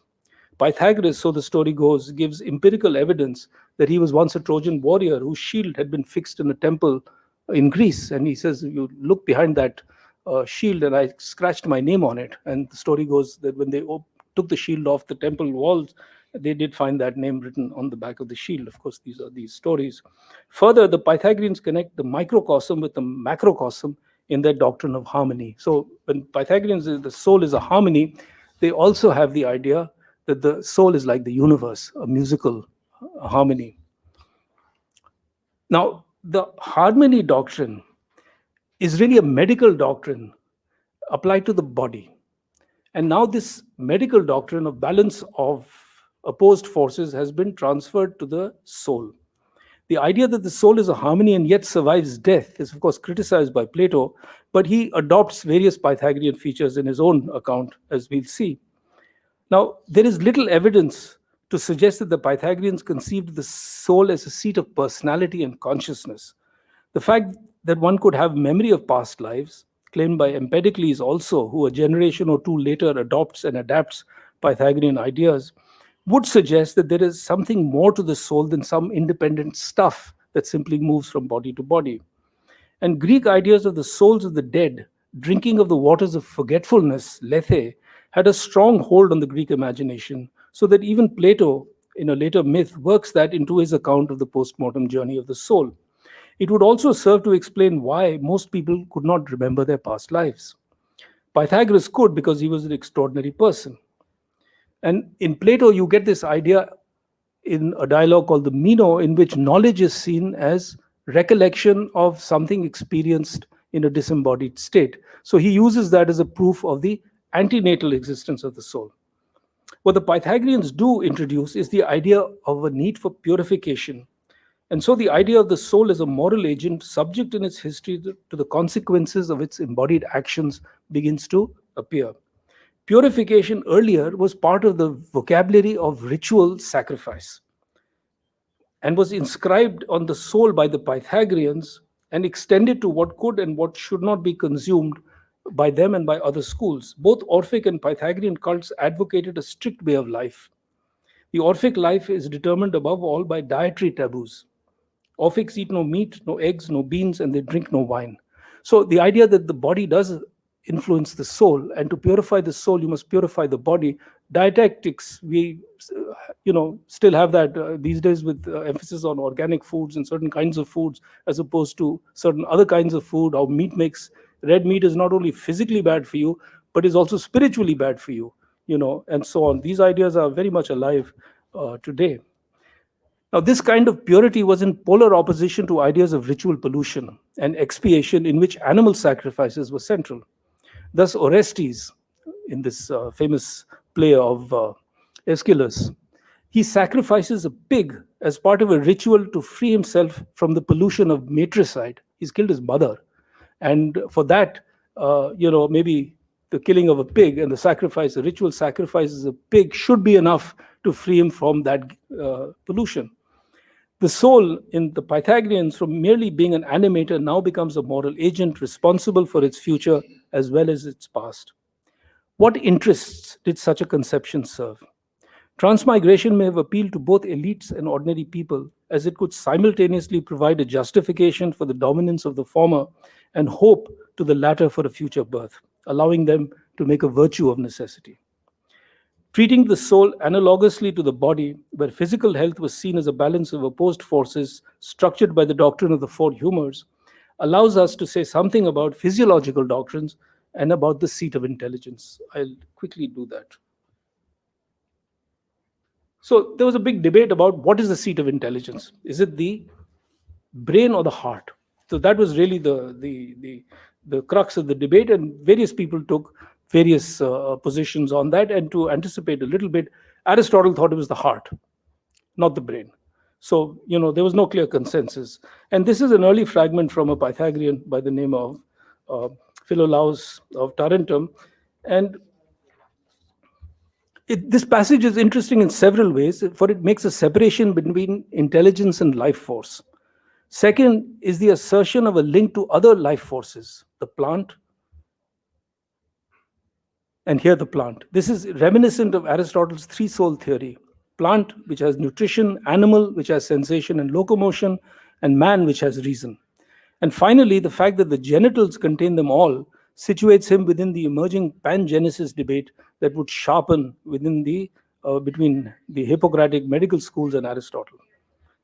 The intellect is limited to human beings, and perception, which animals possess as well.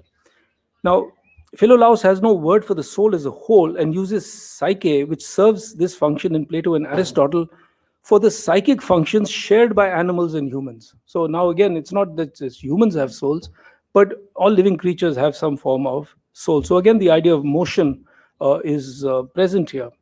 Parallels in Herodotus suggest that for Philolaus, Psyche was the seat of emotions and desires, which was closely connected to perception. In identifying the head as the seat of intellect, Philolaus is siding with Alcmaeon against Empedocles, who championed the heart.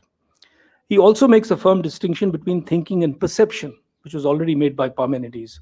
And the three seats of the psychic faculties, the brain, the heart, and the genitals, in animals are forbidden to be eaten. So this is part of the way in which the scientific and the religious strands of Pythagoreanism get connected. Certain foods are prohibited, and they're prohibited because they have certain associations. So the ancient controversy on whether the brain or the heart or the blood around the heart constituted the seat of reason. This was an important question because it is precisely this that would separate man from beast. The quotation suggests that both the heart and the brain were seats of consciousness, animal, human, and that emotions exist solely in the heart. And Empedocles, I'll just quickly give some of these quotes from Empedocles about blood.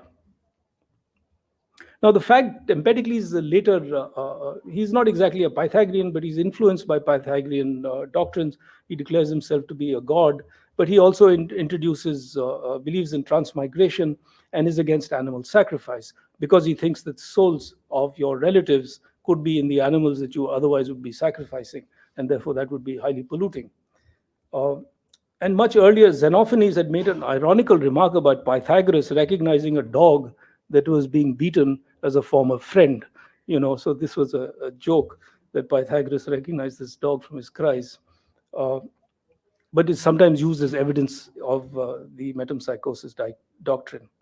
Now, although Pythagoras came from Samos, he fled to southern Italy, and Pythagorean influence was more pronounced in Western Greek colonies, including Sicily, which is where Empedocles comes from. In Ionia, however, which is eastern Greece, mostly the coast of modern-day Turkey, we can see some of these ideas somewhat differently developed in the remarks of Heraclitus of Ephesus, who was one of the first to give importance to the soul as both a moral and a cognitive agent. So he's listed sometimes amongst the physiologoi, or those who write about physics, but in several of his fragments, the idea of psyche as a moral agent different from the physical world is enumerated. Heraclitus is the first to have given serious thought to and had something to say about the soul in man. So even for Pythagoras, the psyche, although deathless, belongs only temporarily and as it were on loan to the individual man. It is identified as the cognitive or rational element in human beings by Heraclitus. And this intellectual conception must be emphasized. The concept was a new one, and only after Plato did it come to dominate the earlier view of the psyche as essentially biological, emotional, or non-rational. So, you could not find the limits of the soul, though you traveled every way, so deep is its logos. This notion of the depth or profundity of the soul is not unfamiliar to us, but it involves a dimension which is foreign to a physical organ or its function. You can't speak of the liver having depth or the heart having depth. Homeric language has no such notion. In the logos or understanding of the psyche is so profound that there are no limits to it. It takes a deep diver to discover it, as Socrates is supposed to have said about the meaning of Heraclitus's book. So for the soul's logos, it is vast, subtle, and deep. And intelligence, not traveling about, is required to find out. The idea of limit has Pythagorean overtones, as limit and without limit stand at the head of the table of contraries under which all things fall. The psyche thus stands outside all categories. And so Heraclitus can say, paradoxically, I went in search of myself. The psyche in Heraclitus also appears not merely as the object of search, but also as the knowing subject. It is that which desires and suffers, even though there is no mention here of its post-mortem condition, apart from yet another cryptic statement about what awaits us after death. Further understanding and knowledge of things is said to be gained through the senses. So this is a bit small. So whatever comes from sight, hearing, learning from experience, this I prefer. This is all Heraclitus. Eyes and ears, he says, are bad witnesses for men with barbarian souls. It belongs to all men to know themselves and to think well. Sophrein. The connection between self-knowledge and sophrein, sophrosune, is the second of the moral virtues that we find incorporated by Plato after courage, Andrea and Sophrosune, in his composite uh, division of the soul. So that's why I'm now coming to the second of these. Now, this sovereign is granted in the archaic conception of wisdom, is preserved in the archaic conception of wisdom in the sayings of the sages, inscribed at the entrance of the 6th century temple of Apollo at Delphi, where nothing too much was written next to know yourself. Know yourself, recognize yourself, in a sense, might reasonably be paraphrased as sophrone, that is, be of sound mind. What is paradoxical or new is the claim that this is shared by all men. Heraclitus can balance this with his contempt for the cognitive abilities of most men, that barbarian quote earlier. But this too is a new and radical conception of empirical knowledge as the only means of seeing into the heart of things. So now we can look at Sophrosune. Now, Heraclitus' use of the term, sometimes translated as sound mind or good thinking, is connected by him with self-knowledge, difficult as that might be. Now, Sophrosune had a more general use in the poetry of the late 6th and early 5th centuries BCE, which we can only summarily refer to here. It could be seen as a civic response to the heroic valuation of the courage of a warrior. So Sophrosune could also be translated, it's translated sometimes as prudence, but it can also mean cowardice. Compared to the, a prudent person can also be described in some circumstances as a coward. He's wo apni jaan bachayega, na? Unlike a hero who might otherwise be described as rash. So if the Homeric ideal is one of martial prowess and courage in the face of death, its polar opposite will be prudence or careful calculation. One of the various senses of this word, more suited as an excellence to communitarian rather than individual goals. It is the second of the cardinal virtues that Plato will conjoin to form a composite soul. It is a civic rather than a competitive virtue, more suited to ordinary persons than to heroic exceptions. As such, we find its increasing importance in the self-understanding of the polis. We will touch upon its political uses in what follows. Okay. So while its meaning shifts and develops, it has an unchanging sense when applied to women. And that will give us a clue to its core meaning. Thus, the qualities expected of women, beauty, domestic skill, and chastity, comprise femininarity or feminine excellence throughout antiquity.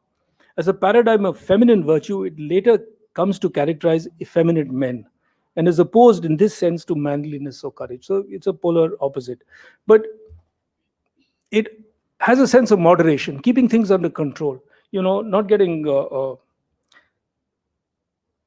drunk, for instance, knowing how much to drink. You would not be sophron if you, that's why the nothing in excess would explain something about what Sophrosune is. Now, it comes to the fore in a well-known metaphor of the ship of state.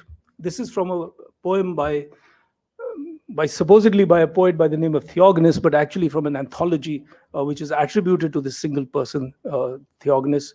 And this anthology covers a large number of songs, poems, stretching over possibly a century and a half, and compiled together and placed at the door. But it's an aristocratic sort of anthology with these kind of ideas floating. And within that, you get this metaphor of the ship of state. Now, the most common metaphor for good rulers in epic and early poetry are those of the shepherd and his flock and the pilot of a ship. The former captures the relationship between the ruler and his people, the latter between the ruler and his city. The idea that there should only be one ruler or one pilot is understandable, and it's an aristocratic one.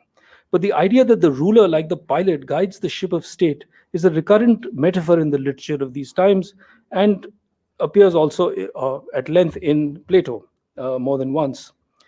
But in keeping with the democratic nature of Athens, when Plato is writing, he makes the demos, the owner of the ship, the people, both hard of hearing and weak of sight, and easily fooled by the demagogues who lead them. So Plato will transform this metaphor, but the point of this metaphor is the need for a navigator, a kubernetes, same governor in English, who is a knowledgeable one, who will guide the ship and restore order. The idea that navigation is a special skill is developed at length by Plato in his version. Knowledge is like a rudder, and the knowledgeable ruler is like a helmsman who guides both the vessel of the self and the city. The concept of sophros sune thus joins intellectual and practical aspects of knowledge insofar as they involve the individual. The emphasis on knowledge is an excellence of some individuals, especially with regard to controlling desire. And it gives to the term the sense of moderation, combining intelligence with forward thinking. Sophron becomes a virtue for those who desire more than their lot, who are either without wealth or those who have acquired it unjustly through acts of violence. Thus, the agathos or the nobles are identified with those who are just because they are sophron, because they can control their desires, because they. And so, you can also see there is a conflict between the rising merchant class at this time and the old landed aristocracy. And so, wealth by itself was not enough to confer status on someone. And you see examples of this in the opening of Plato's Republic, for instance, when the arms merchant Cephalus, who's of course very wealthy, but he's still an alien, and some of the views that he espouses are about justice are typical for a person like him. And here's Plato's briefer version. There's a longer version in the Republic of his idea of the gubernatos, or the. So just as the captain of a ship keeps watch for what is at any moment for the good of the vessel and the sailors, not by writing rules.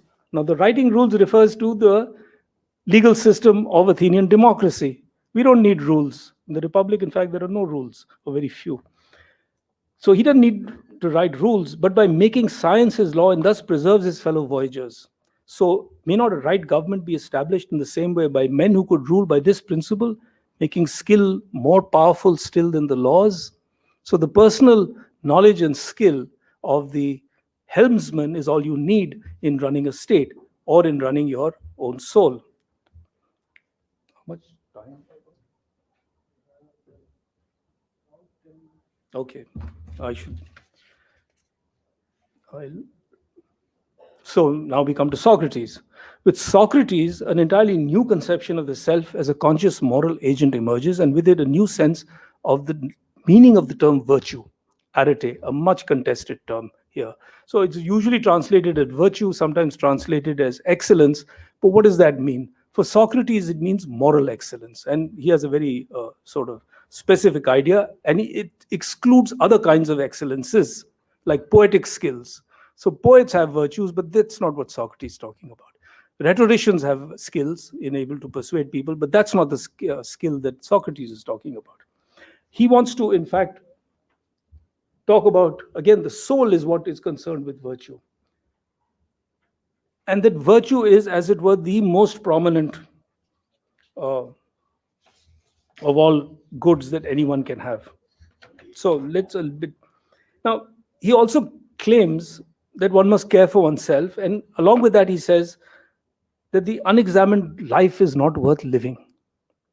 And these two pronouncements are regarded as original with Socrates and not simply a Platonic rewriting of Socrates, which a lot of Socrates is. However, the way these are developed, interpreted by Plato, are largely his own contribution to the Western philosophical tradition. Both statements are conceptually linked and point to a common feature of philosophical practice. To say that the unexamined life is not worth living is to make a claim for the importance of philosophical examination in one's own life. This constitutes the first requirement, perhaps the most important, in the care of the self. It is one that we ourselves can relate to and which has parallels in other traditions. Self-examination may be compared here to the Buddhist practice of meditation on one's actions, confession of sins, etc. Be aware. Socrates tells us what he thinks care of the self minimally involves is paying attention to what is important for one's soul and not paying attention to what is adventitious or unimportant. The question that he thinks must dominate our concern is, what is the best way to live? Now, these are questions to which he thinks philosophy is somehow best equipped to answer. Indeed, more than that, in an important sense, the practice of philosophy is itself the answer of how best to live. And in what might be seen as a paradoxical reversal, the asking of the question is in itself the answer to the question. Philosophical examination must aim at revealing the real nature of the self as a condition, we might suppose, of caring for it. For we can, after all, only take care of the self if we know what it is essentially. Now, it's not possible or even desirable at present to unpack the claim that the only human excellence is knowledge. One might ask, knowledge of what? We would also need to understand the nature of knowledge that is being commended. For our purposes here, it is enough to be able to see that if care of the self is connected intimately to knowledge, the self or soul must be one that not only is capable of knowing, but also one whose essential nature it is to know. The soul, then, for Socrates is intimately connected with knowledge. It is this which distinguishes it from all other creatures. Now, we come to Plato. Now, Plato offers several different arguments for the immortality of the soul. Again, going back to the idea of a life principle, so from motion, sometimes as the essence of life, he distinguishes it radically from the body. And with the addition of the doctrine of transmigration, the soul becomes identified with the individual and is both an image of the cosmos as well as of the ideal city. In the Phaedo, Pythagorean ideas are adapted to prove that the soul is immortal and that philosophy itself is a preparation for death, as it is simply the separation of the rational part from the body. The soul is the essence of man and identified with reason. There is said that one Cleombrotus is said to have jumped to his death after reading the Phaedo. Cato, the Roman, is also said to have been reading it before he committed suicide. It is the soul of man which is capable of knowledge, of being. So knowledge is a what? For Plato, we know it's forms, reality itself. And this knowledge is also gained through recollection. And we've seen that in the anamnesis doctrine. With this, the knowing soul rises above existence as stretched between birth and death. But if there are two kinds of beings, the unchangeable true being and that which comes to be and passes away and never truly is, then the soul clearly stands on the side of the permanent. Death affects only the body, the soul is immortal. The ascent of the soul to cognition is not a simple acknowledgement of fact. For Plato portrays this path as a passionate undertaking which seizes the whole man, an act of love, eros, rising up to madness. In the Phaedrus, the soul is likened to a charioteer with a team of winged horses. One horse is good, but the other is wicked and unruly. Even in the metaphoric presentation, the rational is not quite able to detach itself from physical desires. That the human personality is much more than simply its rationality is difficult to accommodate into the cycle of birth and death. Now, the idea of the intelligence of the soul in Plato is also extended, in fact, to the whole universe. And in the Laws, he emphasizes an important turn in the history of philosophy and says, basically, he says that the stars must possess intelligence because they move.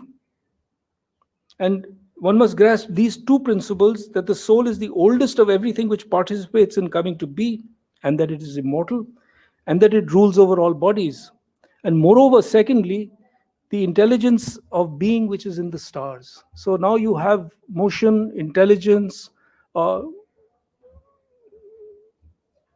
applied to the whole of nature, wherever there is movement. So because the stars move, because they must be regarded as divine. And in fact, in the Laws, he replaces the sort of standard Greek religion with this kind of Egyptian worship of the stellar bodies.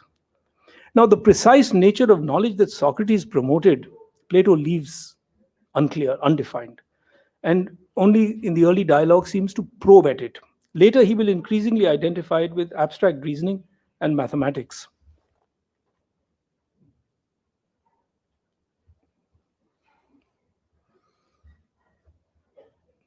Okay.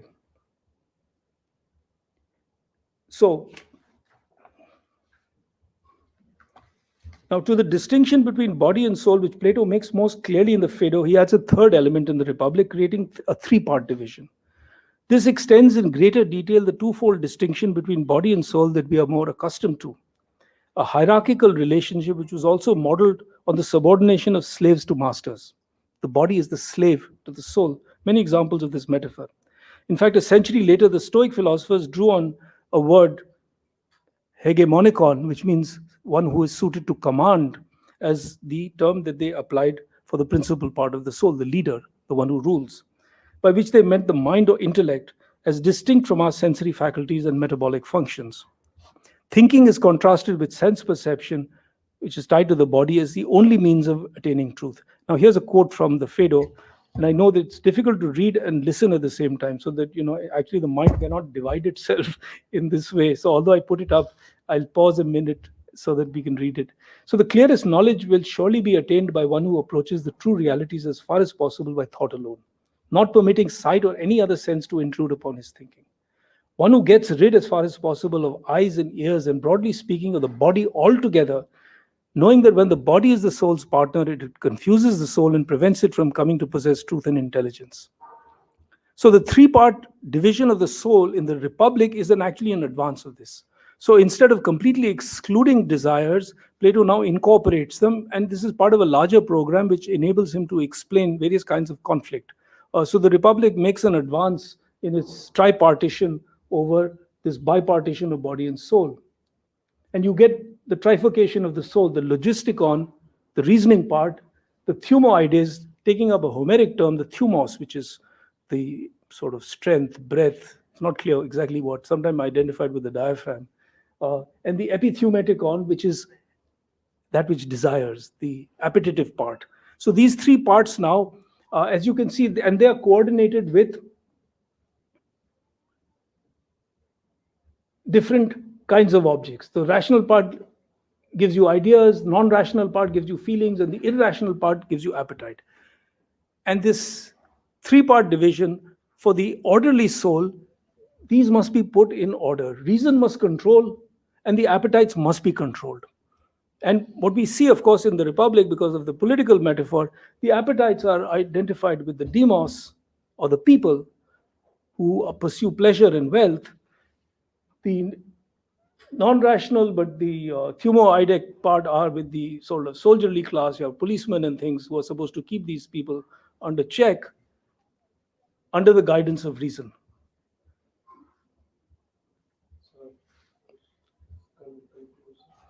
Coming to my conclusion. So let's just skip.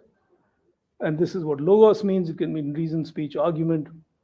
So it belongs to the rational part to rule, being wise and exercising forethought on behalf of the whole soul.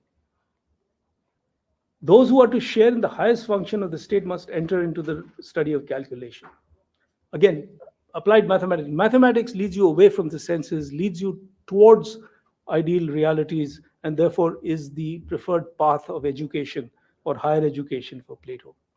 And for a harmonious state, the ruling principle and its two subjects are at one in the belief that reason ought to rule and do not raise faction against it. So again, a political metaphor, just as the citizens should not create factions against the rulers, the appetite should not act against the reason in a person.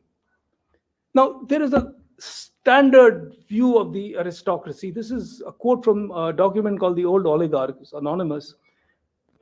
And it's a pillory against, denigrating democracy. Democracy is the self-interested rule of the wicked and inferior, many who are poor over the few who are rich and good.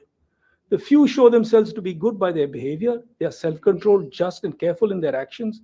The many, by contrast, demonstrate their wickedness by their ignorance, lack of culture, and disorderly behavior. So they're not fit to be.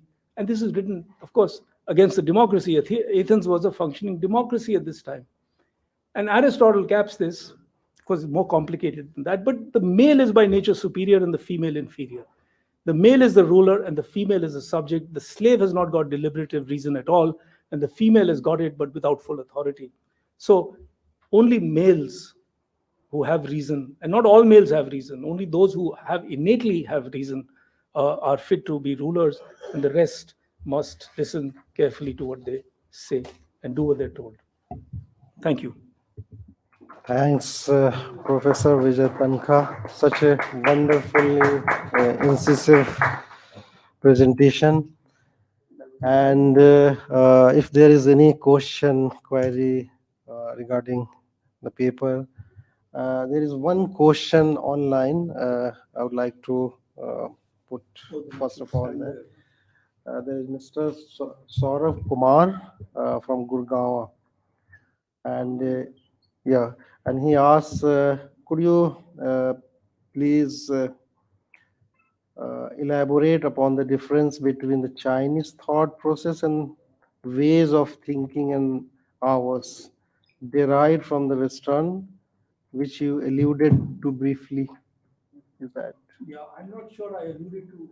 Yeah. I'm not sure I alluded to any Chinese thought, but I'm happy to talk about Chinese thought as well. We philosophers, as you know, can talk about almost anything, and but that would take another 35 minutes. So I don't think I have the time. But let's say this: that if you look at the writings of people like Confucius and others, they are part of a similar political outlook, and the idea that, for instance, the literati, the intellectuals, must govern the state. And let me tell you that this is not a completely bizarre idea, or somebody dreamt this up, that it's a good idea that intellectuals should. Obviously, the smart guys would find ways of running the show, as they always do, but to turn it into a theory of psychology, epistemology, metaphysics requires the genius of someone like Plato. And there were many critics of democracy, but Plato's is the most sustained and the most subtle, because it's the most convincing. And many people who read the Republic, foreign scholars, well-known Platonic scholars, actually say that there's no politics in the Republic. It's a purely moral work. And it's bizarre how they can say that, because as fellow philosophers, we also would like to think that, yes, philosophers are the best, philosophers are to rule. It makes us feel good. So I'm sure in China and India, there is China and Greece, there are many similarities, as is with India. And I'm sure you'll be able to find much of that online. Thanks a lot. If there is any other question from the audiences here.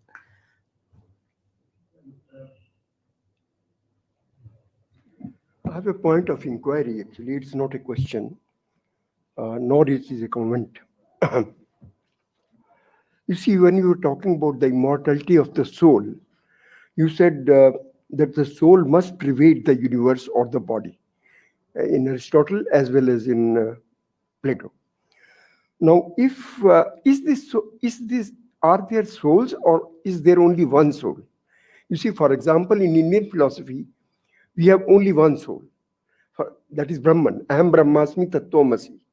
So there is only one soul. But in Greek thought, are there souls or souls? I think there are both.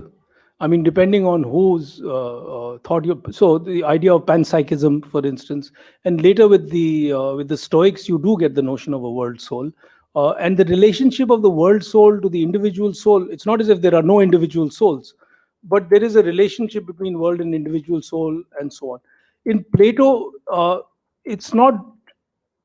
It's usually separate souls, except for the proof in the Phaedrus, where he begins the proof by saying all soul is immortal. And the words that he uses, all soul, can also suggest, and people have argued, that you could take it as a world soul. In the Timaeus also, he has a doctrine of a world soul. So Plato doesn't need to be consistent, because one, he's Plato, and he can write what he likes. But in Aristotle, for instance, there is no immortality of the soul. So he doesn't have this problem of God is not the soul, although man's soul should aim at becoming godlike. So God is pure rationality and pure actuality, and human beings are neither pure anything. So, but we must strive as much as we can. But death is the limit of life. Plato stands out as almost an exception in Greek thought of one who espouses immortality of the soul. It's sort of foreign to the climate. Unlike in India, where immortality is almost a basic premise right from the beginning, and there are only some people who deny it. So it's a sort of mixed bag like that. Yeah, Mr. Chairman, I have one question. Professor Sankta, actually you spoke about Plato and Aristotle, but the source of Plato is largely from Socrates. I think he is the one who first propounded the idea of soul and God to the Greeks. And for that, he had to pay with his life. So it is that sort of concept that Socrates propounded, which Plato then carried forward, and then Aristotle. So, because largely whatever we know about Socrates is come from Plato. So would the origin be Socrates then for these That's an these important- non-material, the spiritual That's an important concepts question. and ideas? That's an important question, but you see, you're right that most of what we know, not all of what we know about Socrates is from Plato.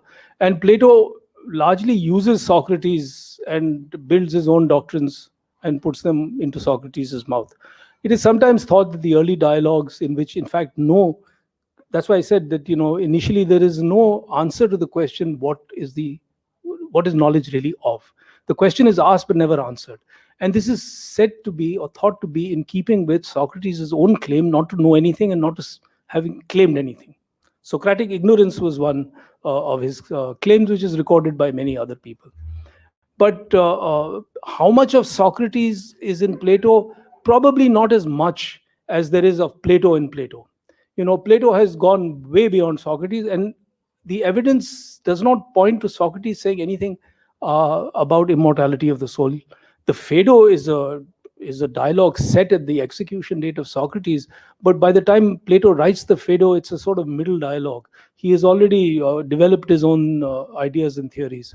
There are other Socratic dialogues written by other people who were contemporaries of Socrates. In fact, it was an entire genre. हर एक आदमी जैसे गजल कोई लिखता है उसने कहा हम भी एक Socratic dialogue लिखते हैं. So there were lots of Socratic dialogues, most of which are lost and some of which remain in fragments. Then there is a huge body of work by Xenophon, Memorabilia and things, which is about Socrates, which actually shows Socrates to be somewhat inferior thinker, not a particularly smart guy, because Xenophon himself was not particularly smart. So, you get this mix. The Socratic problem is a notorious problem. How much of Socrates? But the only thing you can say with certainty is Socrates himself never wrote anything. So whatever writing there is that we have about Socrates is always by somebody else. So whether it's Aristophanes making fun of Socrates, having him suspended, making claims about the nature of the cosmos and things which Socrates is supposed not to have done. So all our views of Socrates are filtered, and so we can probably leave it at that. So one last question from Professor Bhagchandra Jain.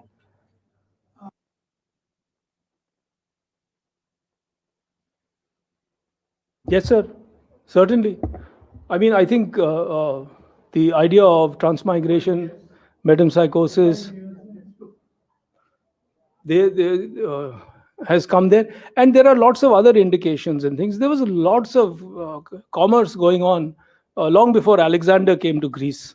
Came to India. The Greeks knew about India. There are all kinds of fanciful tales, but there are also tales of Indians going to Greece and doing extraordinary things there. So there's a lot of evidence of this kind, and obviously exchange of ideas was going on.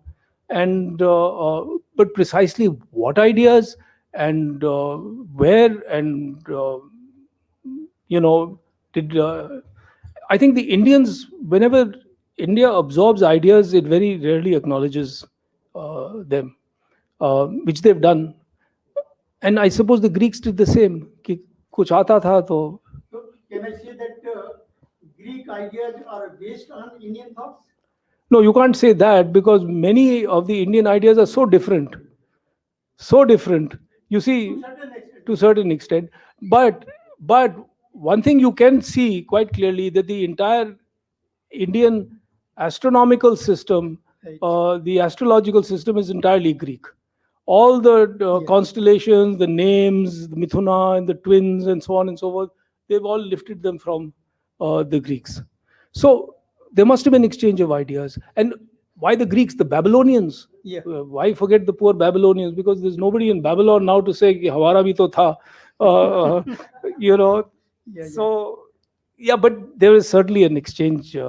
This thing, even Plato refers to India, Aristotle refers to India in several places, and he had collected many things from Alexander from his India campaigns. Thanks indeed for your wonderful presentation, and even during the post lunch you invited so much in questions. Everybody enjoyed your presentation. Now I would call upon the next presentation by Father Dr. K.M. George, and His topic is anabasis and metamorphosis. Professor George is currently chairperson of Dr. Paulus Mar Gregorius Chair at the Mahatma Gandhi University, Kottayam at Kerala. He is also professor at Federated Faculty for Research in Religion and Culture and founder director of Sopana Orthodox Academy for studies in theology and culture. And he has been associated with many universities, colleges, institutions internationally, and more than 40 public lectures and many papers, articles, and books to his credit. Professor Dr. K.M. George. Dear friends, this morning we had a very beautiful inaugural ceremony.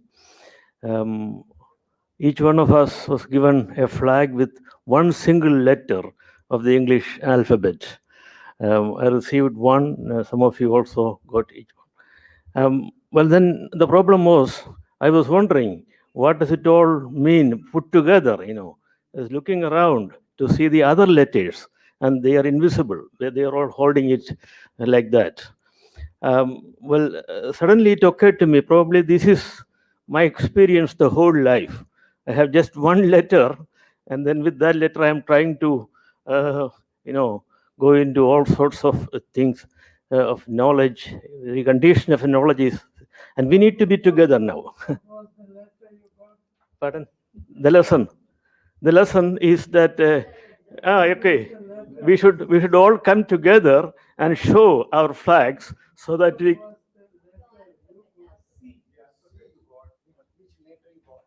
I got C. It's there. C. Yes, it's only very late. Yeah, very later I discovered, of course, that this is an academic retreat. So thank you for that illumination and insight. Now, I am asked to speak about a Christian philosophical approach to mind and matter. But I should begin by saying that Christianity did not begin as a philosophical system. You are all aware of that. It was rather a way of life, advocating love, forgiveness, fellowship, interpersonal and social relationship, and so on. And Christ himself projected the image of the utopian kingdom of God as the ideal condition in which justice and peace, love and reconciliation are perfected. So he appealed to people to repent, that is, to turn around, to experience a profound change of mind and attitude that rejected evil and wholly embraced the good. This is the first step towards entering a radically new order of life, symbolized by the metaphor of the kingdom of God. The Sermon on the Mount Jesus preached contained the guidelines for the new life, for the new order of life. Thus, the very early Christian community lived a life of faith, love, hope, simplicity, sharing of material resources, and above all, firm hope for the new order of life as promised by Christ. But please don't compare that early Christianity with what you see around now. I'm also part of that establishment Christianity. Now, probably in the Bible, in the New Testament, the only philosopher I would say is Paul, whom you call Saint Paul.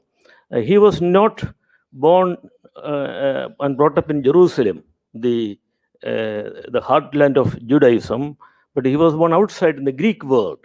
So he was a Roman citizen with the Greco-Roman culture. He knew Greek as well as his liturgical language, Hebrew and Aramaic. But following Paul, there was a group of philosopher theologians from the Greek tradition who accepted the Christian faith, like Justin, Martyr, Athenagoras of Athens, and so on. They are known in the Christian tradition as apologists because they defended the new faith which they accepted over against the philosophers and logicians of the so-called pagan Greek tradition. But later on, things changed. By the 4th century, the mainstream of Christianity was in the Roman and Byzantine Empire. And by the time the learned Christian theologians came up in the 4th century, the old Greek philosophers' school declined. So the newly emerging ascetic monastic community in the Palestinian, Syrian, Egyptian deserts, they claim that they are the philosophers. But there is a Greek background to that. We know that the Stoic philosophers deeply influenced the Christian monks, because in Stoic philosophy, the idea of apatheia is detachment. In India, we can call it vairagya, complete detachment from the material world, from possessions and positions.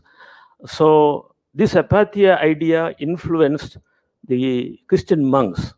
So that for them was the essence of philosophy. To be a friend of knowledge or to be a friend of wisdom is to have apatheia, to have complete detachment from the material world. So that is how Christian monks became so-called philosophers by the 4th century. What I wanted to tell you is that Christianity did not create any special philosophy, as it was the way of life. And in psychology too, I don't think Christianity made any original contribution. Of course, later on, in the case of Saint Augustine and others, you would see psychological insights going rather deep into human mind. But the most important thing was not a psychological analysis of the human person, but the real conduct of life. Now, I'm very happy that Professor Tanga has given this vast scenario of Greek understanding of mind. This is behind early Christian tradition. So Christians generally accepted a tripartite division of the human person, the body, mind, and soul. But nobody knew what exactly soul was or mind was. And the Hebrew tradition also had this idea of 3 elements of mind, body, and soul. So that was generally accepted by all Christians. And also the Neoplatonic, by the time the Plotinus came, you have these 2 realms of the noetic tradition, noetic realm, and the aesthetic realm, the realm of nous, of intellect, and aesthesis, sense perception. So that again was a convenient division for people to understand human psychology. But as I mentioned, the ideas of Plato, Aristotle, and Stoics, Pythagoras, these are all there behind the Christian understanding of psychology. The most important thing was the journey, because there was a very clear idea among early Christians that this world is not their home. They are pilgrims, they are traveling. So what the eschatological idea of the fulfillment in the kingdom of God, that was what motivated many Christians. I just checked the Stanford Encyclopedia of Philosophy. There's a very recent entry in that in the last month. It says that no religious philosophy is purely philosophical. Every religious philosophy is clearly theological, and that applies to Christianity too. The problem is people in the secular world tend to look down upon theology because it is subjective and sectarian very often. Yes, it is subjective and sectarian. But unfortunately, I need to speak about Christian theology because there is no real philosophy in the ordinary sense of that term. And then we know that what I am going to speak is couched in metaphorical, poetic language. There is no other way to speak about soul or God except in poetic, analogical, metaphorical, symbolic language. I think the Buddha was very wise in not in being silent about God and the soul, because there is no way to articulate by conceptual, by human concept or by language.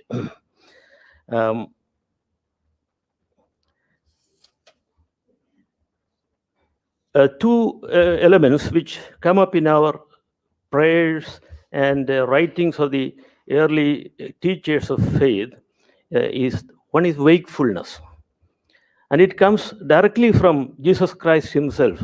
In the Gospels, there are many parables which Jesus says about wakefulness. The master goes away and nobody knows when he would return, and he can return at the middle of the night. So the people in the household should be wakeful. They cannot squander money, they cannot do unlawful things. They should always be wakeful, because nobody knows when the master returns. And the case of the 10 virgins, the 5 wise virgins and the 5 foolish virgins, the bridegroom is coming any time of the night, so they have to have their lamps lit and so on. So this is wake, and Jesus again and again says, be wakeful. The idea of the jagrata is there, but of course this is not to be taken literally. I, as an Indian, I consider that this idea of wakefulness is very close to our Indian understanding of being enlightened. So Jesus was asking people to be enlightened. And then, as I see in the liturgical tradition, the word baptism, which we now use very often in a wrong sense, had the synonym photisma very early. Photisma means enlightenment. Baptism was called photisma. So you enter into the realm of light. You are being enlightened in your soul. So that theme goes very well with the ancient Indian understanding, particularly from the Buddhist tradition. Another psychological dimension of the writings of the fathers and the liturgical tradition is memory. Memory is not a function of the brain. Memory is not a psychological element as we take it very often. Memory is very comprehensive. Memory begins from the very moment of creation, from the inorganic to the vegetative, to the animal kingdom, to the Homo sapiens. The memory is coming. So I'm a priest. When I celebrate the Mass, which we, unlike the Western people, we don't call it Mass, we call it the Eucharist, Thanksgiving, or Kurbana. Kurbana is offering. When I celebrate the first prayers are about this memory, where we remember all people who have been virtuous from Adam to the present day. And there is no religion, there is no caste, and there is no nationality, we remember all those people who have done good from Adam, the first man, Adam and Eve, from Adam and first man and first woman to this day.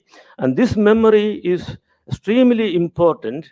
It's not simply a segment of our mental activity, but that which encompasses the whole creation. So that again is important in understanding the early Christian approach to mind. Now, I come to another point. The fundamental axiom for Christian understanding of mind and spirit is the biblical statement that human being is created in God's image. In the book of Genesis, in the first book of the Bible, in the first chapter itself, it says, God created everything, but out of his will, out of his love. But when it comes to the human being, it says, God created human being, it says, both male and female, both male and female, in God's image. So the imago Dei, the image of God, becomes fundamental for the Christian understanding of the human person in theological anthropology. But here's a problem. The Christian tradition, like many other traditions, affirm that God or the transcendent principle is spirit, is immaterial, is invisible. So if God is spirit, what does it mean to become the image of God? It's not material. Here is the logical difficulty, the philosophical difficulty. That question is not solved. We simply say that God is spirit, but God's image is material in body, mind, and soul. Human beings are to reflect God's quality. So theologians, in a way, interpreted the imago Dei, the image of God, in terms of spiritual qualities, like freedom, particularly freedom, goodness, beauty, and so on.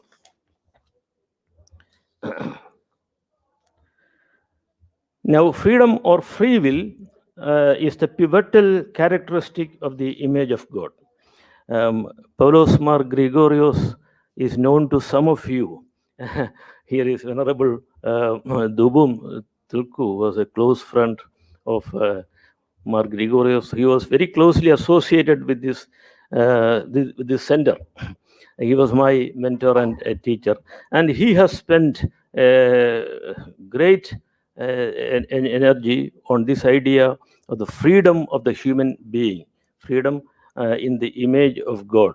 And he has taken as his own mentor a 4th century philosopher theologian whom he calls an Asian theologian. He was from Cappadocia in the eastern part of Turkey today. And Gregory of Nyssa is not well known in the Western world because he wrote in Greek. The Western world, particularly St. Augustine later on in the 5th century, he didn't know Greek at all. He was in the Latin, he was the sort of great towering genius of the Latin tradition. And my mentor Gregorios compares Augustine and Gregory of Nyssa. And he would say that Augustine had a very low view of human freedom. He spoke instead of human depravity and helplessness, and a total as a humanity as a condemned mass, as a massa damnata, as he said in Latin. So, especially with this idea of the original sin, the whole Western tradition was polluted, corrupted, according to Mar Gregorios. Even in the secular tradition in the West, you have that problem still remaining, the idea of the original sin, which Augustine taught. But I tell you that none of the Eastern churches accepted Augustine as their teacher, although he's such a towering intellectual. Instead, Gregory of Nyssa always promoted the idea of freedom as the most important aspect of God's image. Probably I will read just a sentence from him, from this 4th century philosopher theologian.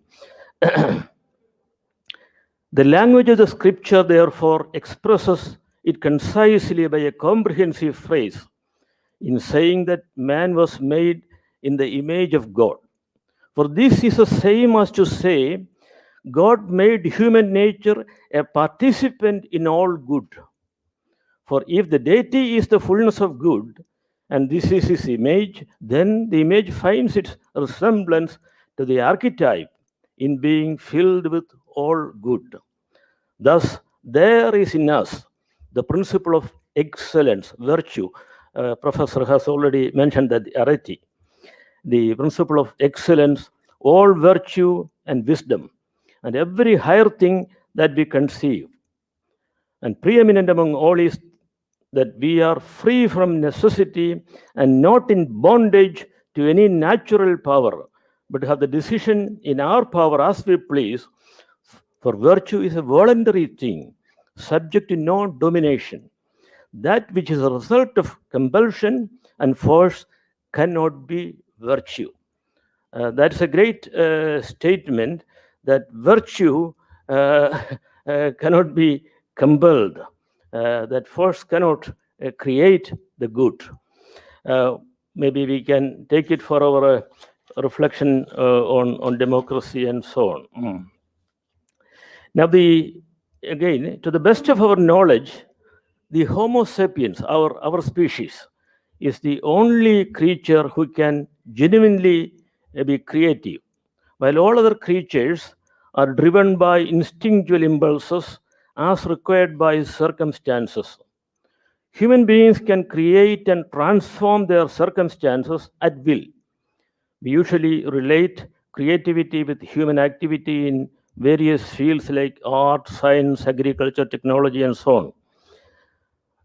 But classical thinkers like Gregory of Nyssa could understand human participation in the good, and there is no limit set for humanity's growth towards the good, since God is infinitely good.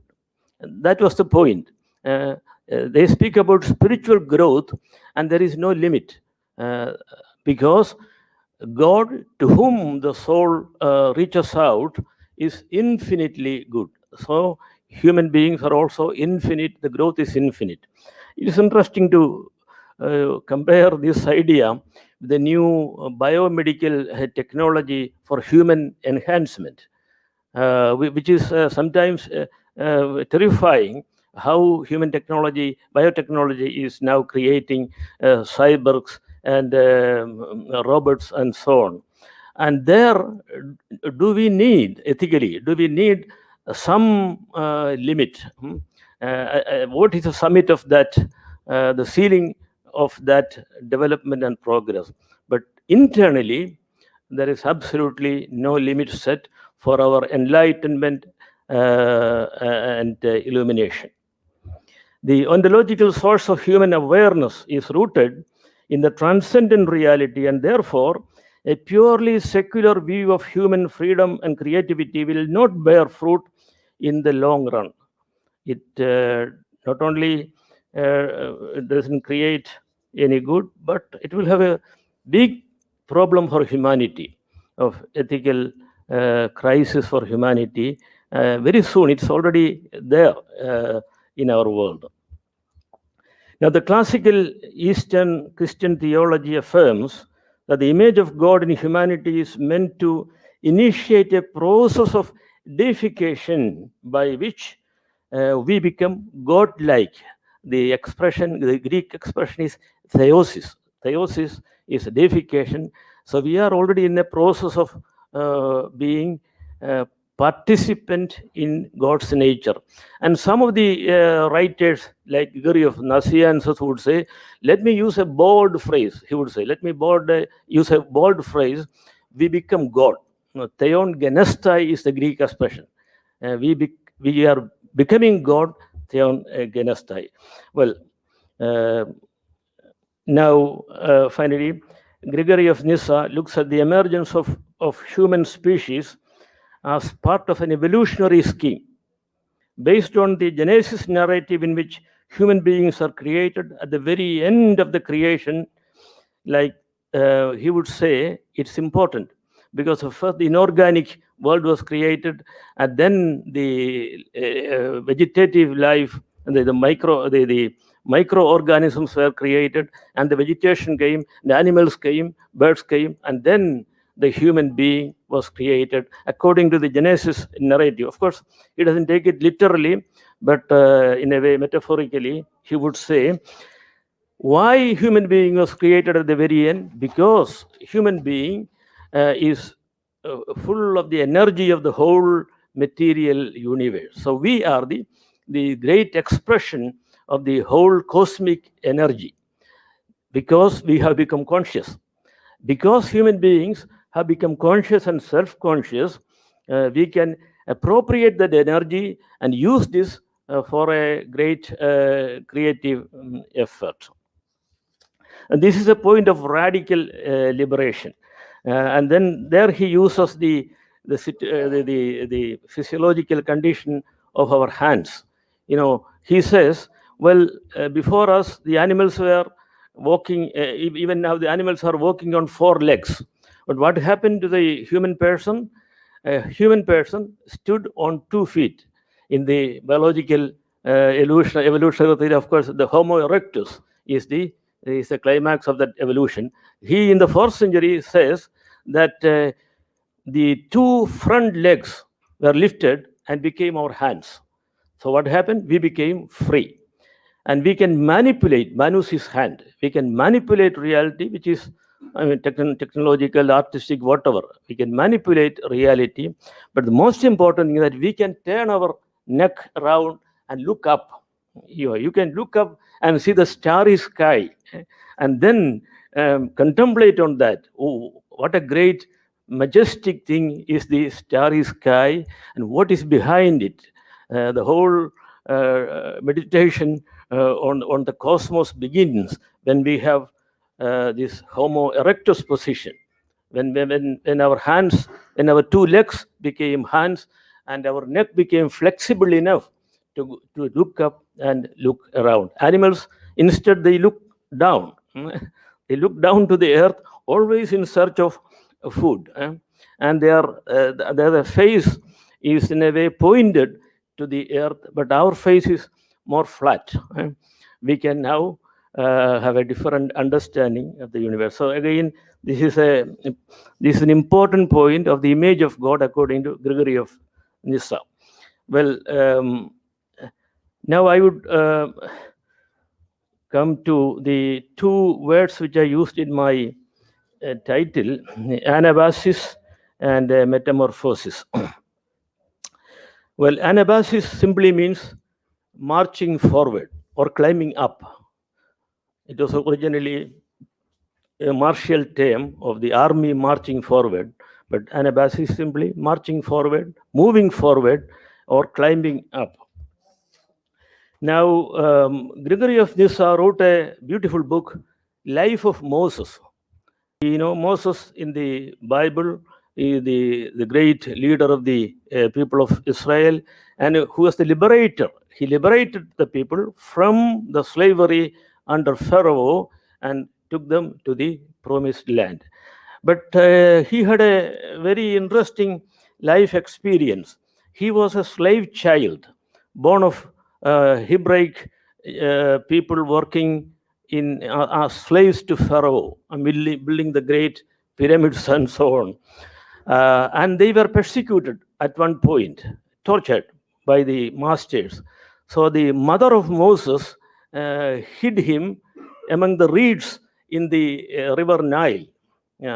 And then, well, she thought somebody would save the child and bring it up. And the princess of the daughter of Pharaoh came for bathing in the river Nile, and she found this child. She heard the cry of the child. She found the child, and she was barren. She had no children, so she adopted this child. And Moses was brought up as a prince in all the wisdom of the Egyptians. They say in the Bible, he was brought up in all the wisdom. You know, he was the top people in terms of technology and other things. So he was brought up in the wisdom of the Egyptians.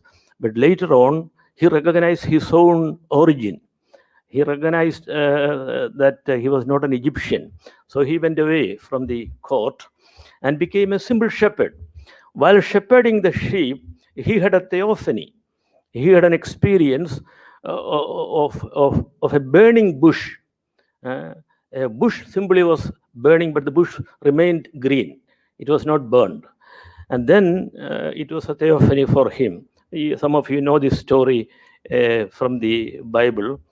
Well, he accepted it as God's revelation. Later on, he became the leader of the people of Israel, and he was leading the people out of Egypt through the desert of Arabia for 40 years. And during that sojourn in the desert, he had a pillar of cloud as God's guidance. First as bright light, but now in cloud, dim light.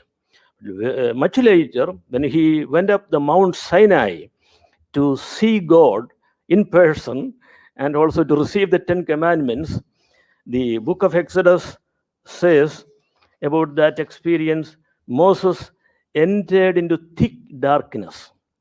Moses entered into thick darkness. So what did he see in thick darkness? We don't know. But these three stages are taken by Gregory of Nyssa and also some of his fellow theologians in a metaphorical way. You see, if you are a good seeker, genuine seeker, you have a sort of light experience, luminous experience at the beginning. But as you progress in your spiritual life, it becomes dim. The light becomes dimmer and dimmer. And finally, when you are really mature, which you do not know, then you are in total darkness. This is thick darkness, pitch darkness. So he would say, this is Anabasis, Moses climbing up the Mount Sinai, from the light to the dim light to the thick darkness. And the human soul, this speaks about particularly in the monastic ascetic tradition, the inner human being who searches for the ultimate, the transcendent reality, has to go through this experience of revelatory light at first, but less revelatory and dimmer light, and then darkness. So this is very close to the Indian idea, the Vedanta idea of neti neti. What did Moses see on the summit of Mount Sinai? Nothing. Is this Brahma? Not this. Neti. Is this Brahma? Not this. Neti. Is this God? Neti, neti. So that is the apophatic tradition. For Eastern Christians, the apophatic tradition is more important than the what they call the cataphatic positive affirmations about God. And the basis of that apophaticism is this experience of Moses as interpreted by Gregory of Nyssa and other early theologians. There is also an important idea of epektasis in Greek. Epektasis simply means striving. So he is using an image of an athlete, an athlete ready to run and waiting for the start signal. So he's already bent forward, focusing on the very the goal. So that is epektasis. So we are also in the process of epektasis. Now, to save time, I forgo many things and come to the final metamorphosis or transfiguration. Now, if this is the situation of the inner person of spiritual growth going deeper and deeper, there is the body. Here is the great Christian criticism of the Greek tradition, which they very much appreciated. You just heard from Professor Tanga that body is an obstacle for the mind to perceive greater things. Body is an obstacle. But here, body is called a fellow servant, a homodoulos, a fellow servant of the spirit. So I think one of the important things Christianity made in the Greco-Roman context is that body is not to be lost. Body is important. There is a separation between body and soul. That is a provisional separation at the time of death, but it will be reunited. So this body is called the fellow servant of the spirit, and the spirit of Christ is called the fellow servant of the body. They are together. There is no spirit without body, and there is no body without spirit. Therefore, the theological basis, as I told you at the beginning, there is no way avoiding theology here. The theological basis for Christians, early Christians, was that Jesus died on the cross. and his body and soul were separated. But Christians affirm the mystery of resurrection, which is a scandal, which is scandalous among the Greeks and the Romans to say that Jesus was risen. It was foolishness. But the foolishness of the cross and the foolishness of the resurrection is the basis here, where the body is transfigured. After the resurrection, Jesus enters closed rooms. Jesus appears to the disciples. He eats with them. He also disappears. So that is the situation. The body has become very, in a way, it has abandoned its limiting conditions of space and time.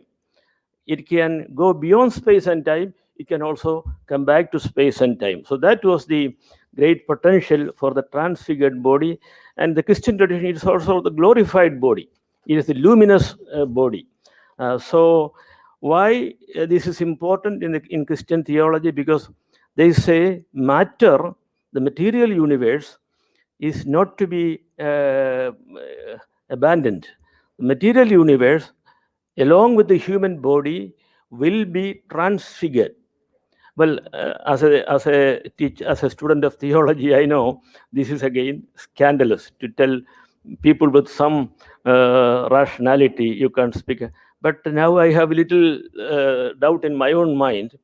I am in the Mahatma Gandhi University, where you have a very prominent nanoscientist, Sabu Thomas, the Vice Chancellor, the well-known nanoscientist.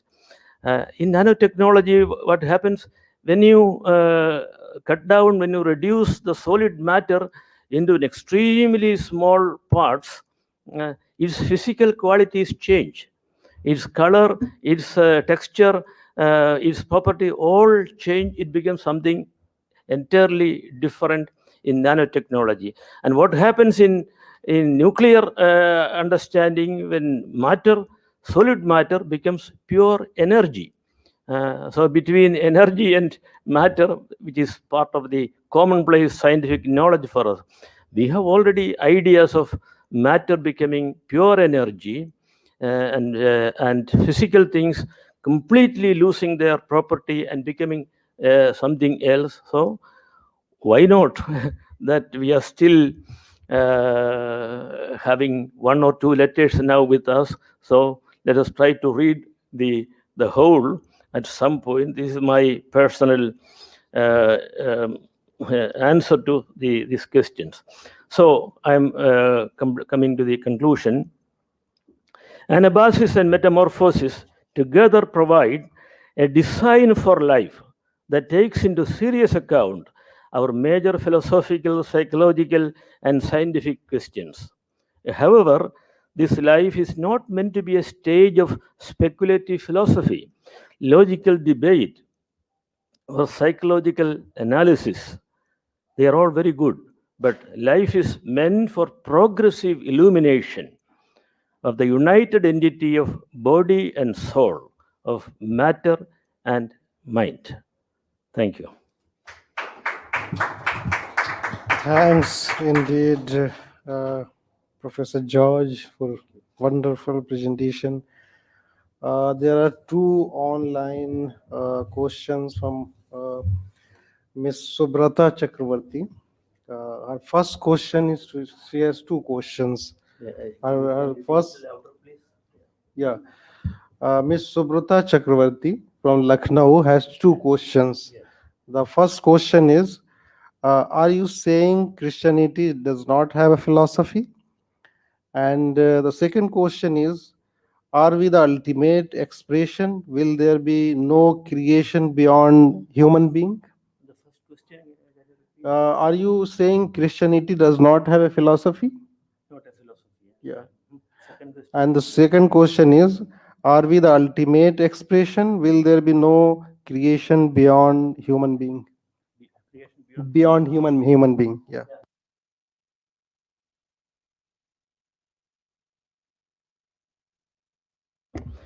Which I still hold, that Christianity was a way of life, rather than a very theoretical reflection on human existence, they all come in the course of time. There are very great philosophers who also were Christians. But I was just touching on the early part of Christianity, where the interest of the people, the church was mainly for a very ethical way of life, hoping that this is not the final. We are going to the real kingdom of God. And Jesus would say the kingdom of God is among you, within you also. Because once you have this new order, the illuminated order of justice, peace, love, and forgiveness, then the kingdom of God is right here. So I would still hold that Christianity is not a philosophical system in the present understanding, in terms of the present understanding of philosophy. Secondly, yes, we speak about post-humanism and the post-human, not post-human, but human. Now we have a certain understanding within a certain range of who human being is. Now it's completely being changed. Well, already we have in official forms to be filled up. We had only M and F, but now we need to introduce new boxes. So what does it mean? It means we are entering into a new understanding of humanity, and that will continue. But the problem is, ethically, when we have all this technology of enhancing the human being in isolation, when the environment is completely different, is not enhanced, that's a question. I just, one maybe of interest to you, when I was teaching in Geneva for 5 years, that was the end of the Soviet period. Soviet Union was still there. So the Swiss people, of course, they were very caring about their citizens and residents. So I got a little certificate one day saying that I and my family had a nuclear bunker, so I can visit that anytime. So in the canton, yes, I visited the nuclear bunker, which is very remarkable. Nuclear bunker underground, and within the bunker you have food and drinks for some 30-40 days. So in case of a nuclear attack, you can escape. Then an Indian coming from Kerala, was laughing within myself. Well, when a nuclear attack comes, everything else in the environment will be destroyed. Plants, animals, everything else. And after 30 days or 40 days, when I come out, what would be my situation in the completely devastated environment? So this is a problem. We speak about human enhancement, which is a possibility now, not only a possibility, but an actuality now. You can create things right now. But what would happen to the total environment if you don't enhance it? And can we enhance the whole universe at one point? This is my ethical, scientific doubt also, which you can answer. Thank you. Professor Jan has a question. Now, my curiosity is, what is the period of miracles?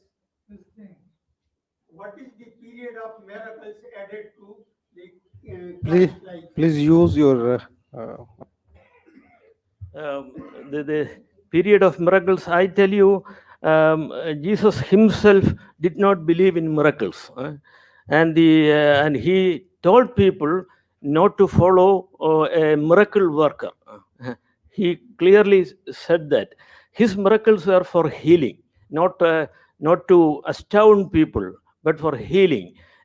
People came with some disease, a leper came, or a woman with a hemorrhage for 40 years came, and a Canaanite woman, a non-Jewish woman, a Canaanite woman came to ask for help for a young daughter who is sick. Jesus healed people, so he was a healer in a way, and that healing is very often interpreted as miracles. I tell you, Miracle is not the essence of Christianity, although some of our churches, particularly in the Roman Catholic Church, I know, to declare someone as a saint, the litmus test is whether he was a wonder worker. So they will bring some people to give witness that I have been a witness of the miracle, etc. But miracle is not only for healing, only for feeding. That's all. So I accept your question, but this is what my teachers have taught me, that don't trust miracles. Creation of medieval period? Pardon? Is it the creation of medieval period? Of medieval period? Yes. Well, not simply medieval. It has been there all the time. Even in Christ's time, Jesus asked the people, "Why do you follow me? Why do you follow me? You follow me because you were satisfied with bread yesterday. Do you follow me for that?" So even in Jesus' time, he was called as a miracle worker. Only very few people knew that he was the true healer, compassionate, and Jesus himself was tired and hungry and thirsty and so on. So that was a different thing. Yes, in the medieval period, if you take history in that way, in the Western medieval period, which is also the dark period of the West, the medieval period, then you see many miracles. It's happening everywhere now also. Thank you. Is there any difference between Bible adopted by early Christians and after Christians and different? No, I should confess. I think we should allow other. Yes, please. Yes. I wanted to ask: Is your church the same as the Greek Orthodox Church? And if so, what is the Greek Orthodox Church? Now, I am not Greek Orthodox. Okay. I'm from the Indian Kerala Church. We have a 2,000-year tradition. We have been using Syriac liturgy, Syriac forms of worship because of our ancient connections with the Middle East. Malabar. So the Syrian church, is your church the Syrian Pardon? church? Yes, exactly, yes. Yeah, but when you say Syrian, we are Indians, but Syrian because of the language and the liturgy which we use. Yes. So it is the British people who called us Syrians because they had to distinguish between the Latin Christians who were converted by Francis Xavier and so on. So in order to distinguish between the old Christians of Kerala and the other Christians, Syrian Christians, Latin Christians, and so on. Sir? Pardon? Just 1 minute, please. Here it's written that you just edited a volume of Paulos Mar Gregorios. Yeah, I didn't get it. So I told you I have a little hearing problem. You've written a book on Paulos Mar Gregorios. Yes. So he's also from the Syrian Orthodox Church. He was. That's what I was wondering. Yes. No, is he Greek Orthodox? Or No, not at all. No, I am his disciple and student. Yes. No, he was born in Cochin, and he died in India too. He was also bishop in Delhi for some time, and he was a public intellectual, well known to the early generations in JNU, Delhi University, in IIC. He was well known as an intellectual. I see. And so there's a lot of similarity between your dress and the early beliefs and philosophies that you propounded and Islam. Is that true? I didn't again get it. Could you? Yeah. Yes. Yes. This is, because we had association with the Syriac Christians of the Middle East from Iraq, from Syria, and on. That was the Ottoman period. So you see, some of our clerical dress is similar to the dress of the Ottoman period, the cap, the robe, and so on. That's true. Yes. Islam entered into. Yes, even Islam in minaret in the mosque It is basically taken from the Turkish cathedral. Anyway, the next question, yes, please. Sir, is there any concept of repentance and hell under Christian belief? Repentance and hell? Repentance, yeah. Yeah, my question is twofold, essentially. It is, could you please? Repentance, okay. repentance and hell. Okay. And hell. Hell. Hell.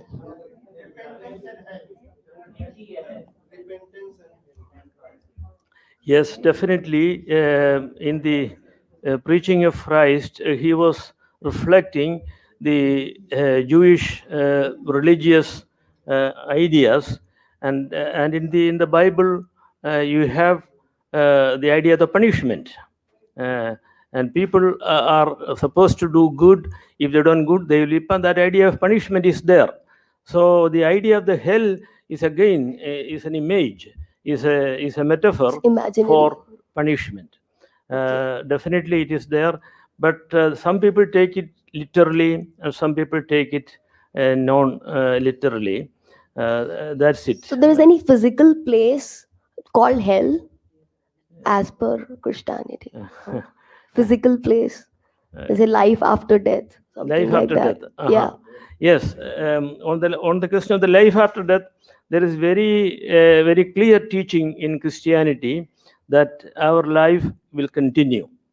The life will continue, but nobody has given any clear physical clear palace or something. Outline of what that life is. Instead, there is a sentence in the Bible which says, "What is in store for us?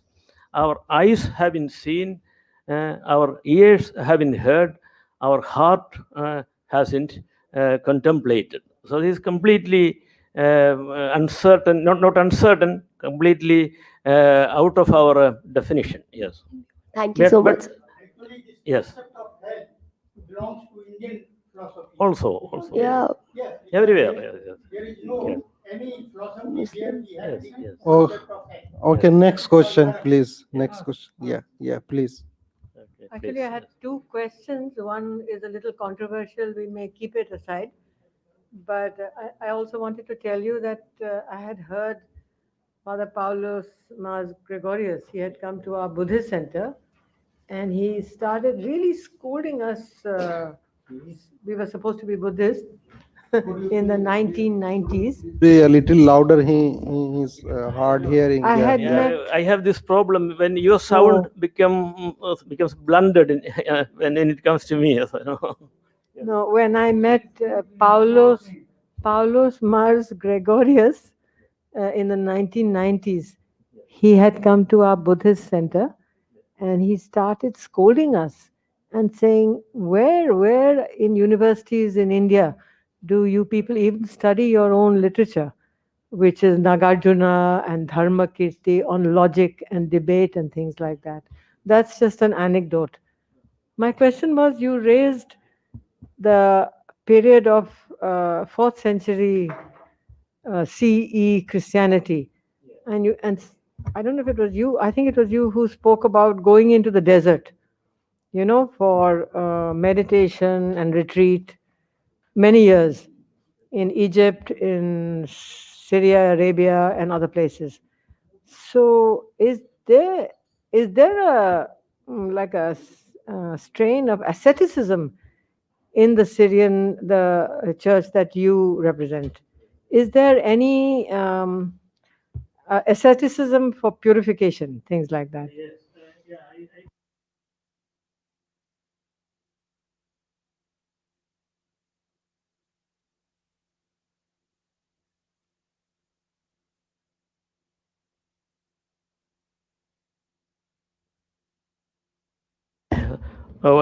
My own feeling is that the Syrian Christians were accepted in Kerala when they came through along with the traders, because we had the ancient seaports there, primarily because of their ascetic practices.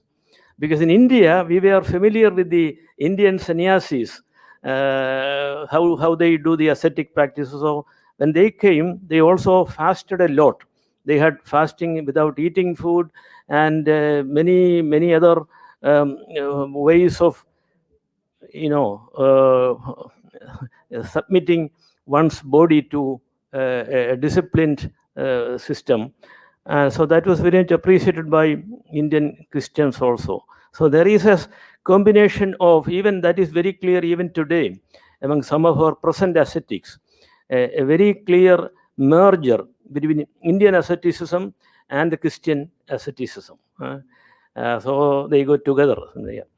But one difference thing is that Christian asceticism is often in a community based, like in the Buddhist tradition. In the monastery and the sangha of monks is important, not simply an individual ascetic. Yeah. Thanks indeed. Now, You find that about 6 years, Lord Christ came to India, particularly in visited Kerala and Tamil Nadu. thanks indeed. Now we have the next.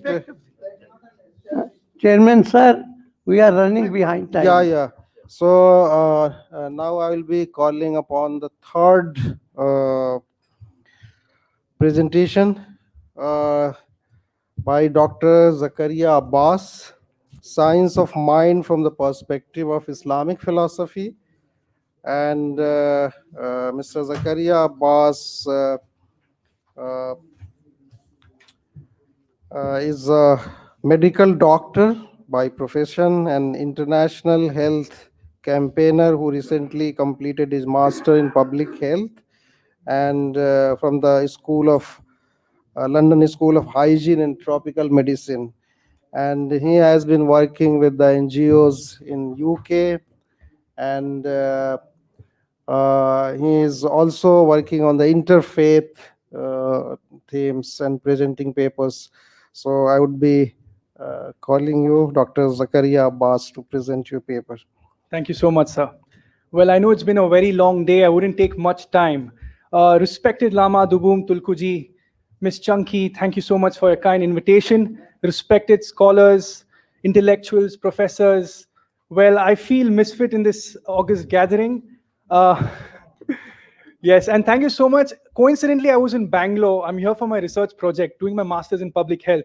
When I received a call from His Excellency, I couldn't say no, but then I was excited and accepted the invitation. After reading about the philosophy, then I realized this is not my cup of tea. Well, I'm here to just share a few thoughts on Islamic philosophy, its history, basic essence, and my personal experience. I'm telling you now, I wouldn't be able to speak as eloquently as possible by in the respected dignitaries. I just feel very honored that I'm among such intellectual personalities here who have not gathered here to know the differences in our philosophies, but who are more interested to know the commonalities. So, this is the best way we learn about each other and unite and do some incredible work. So there are two terms traditionally used in the Islamic world that are falsafa, which means philosophy, which refers also to logic, mathematics, and physics. And the other word is kalam, which literally means speech, also refers to a rationalist form of Islamic theology. Islamic philosophy is a discipline concerned with the general problems of being, knowledge, soul, God, and religion.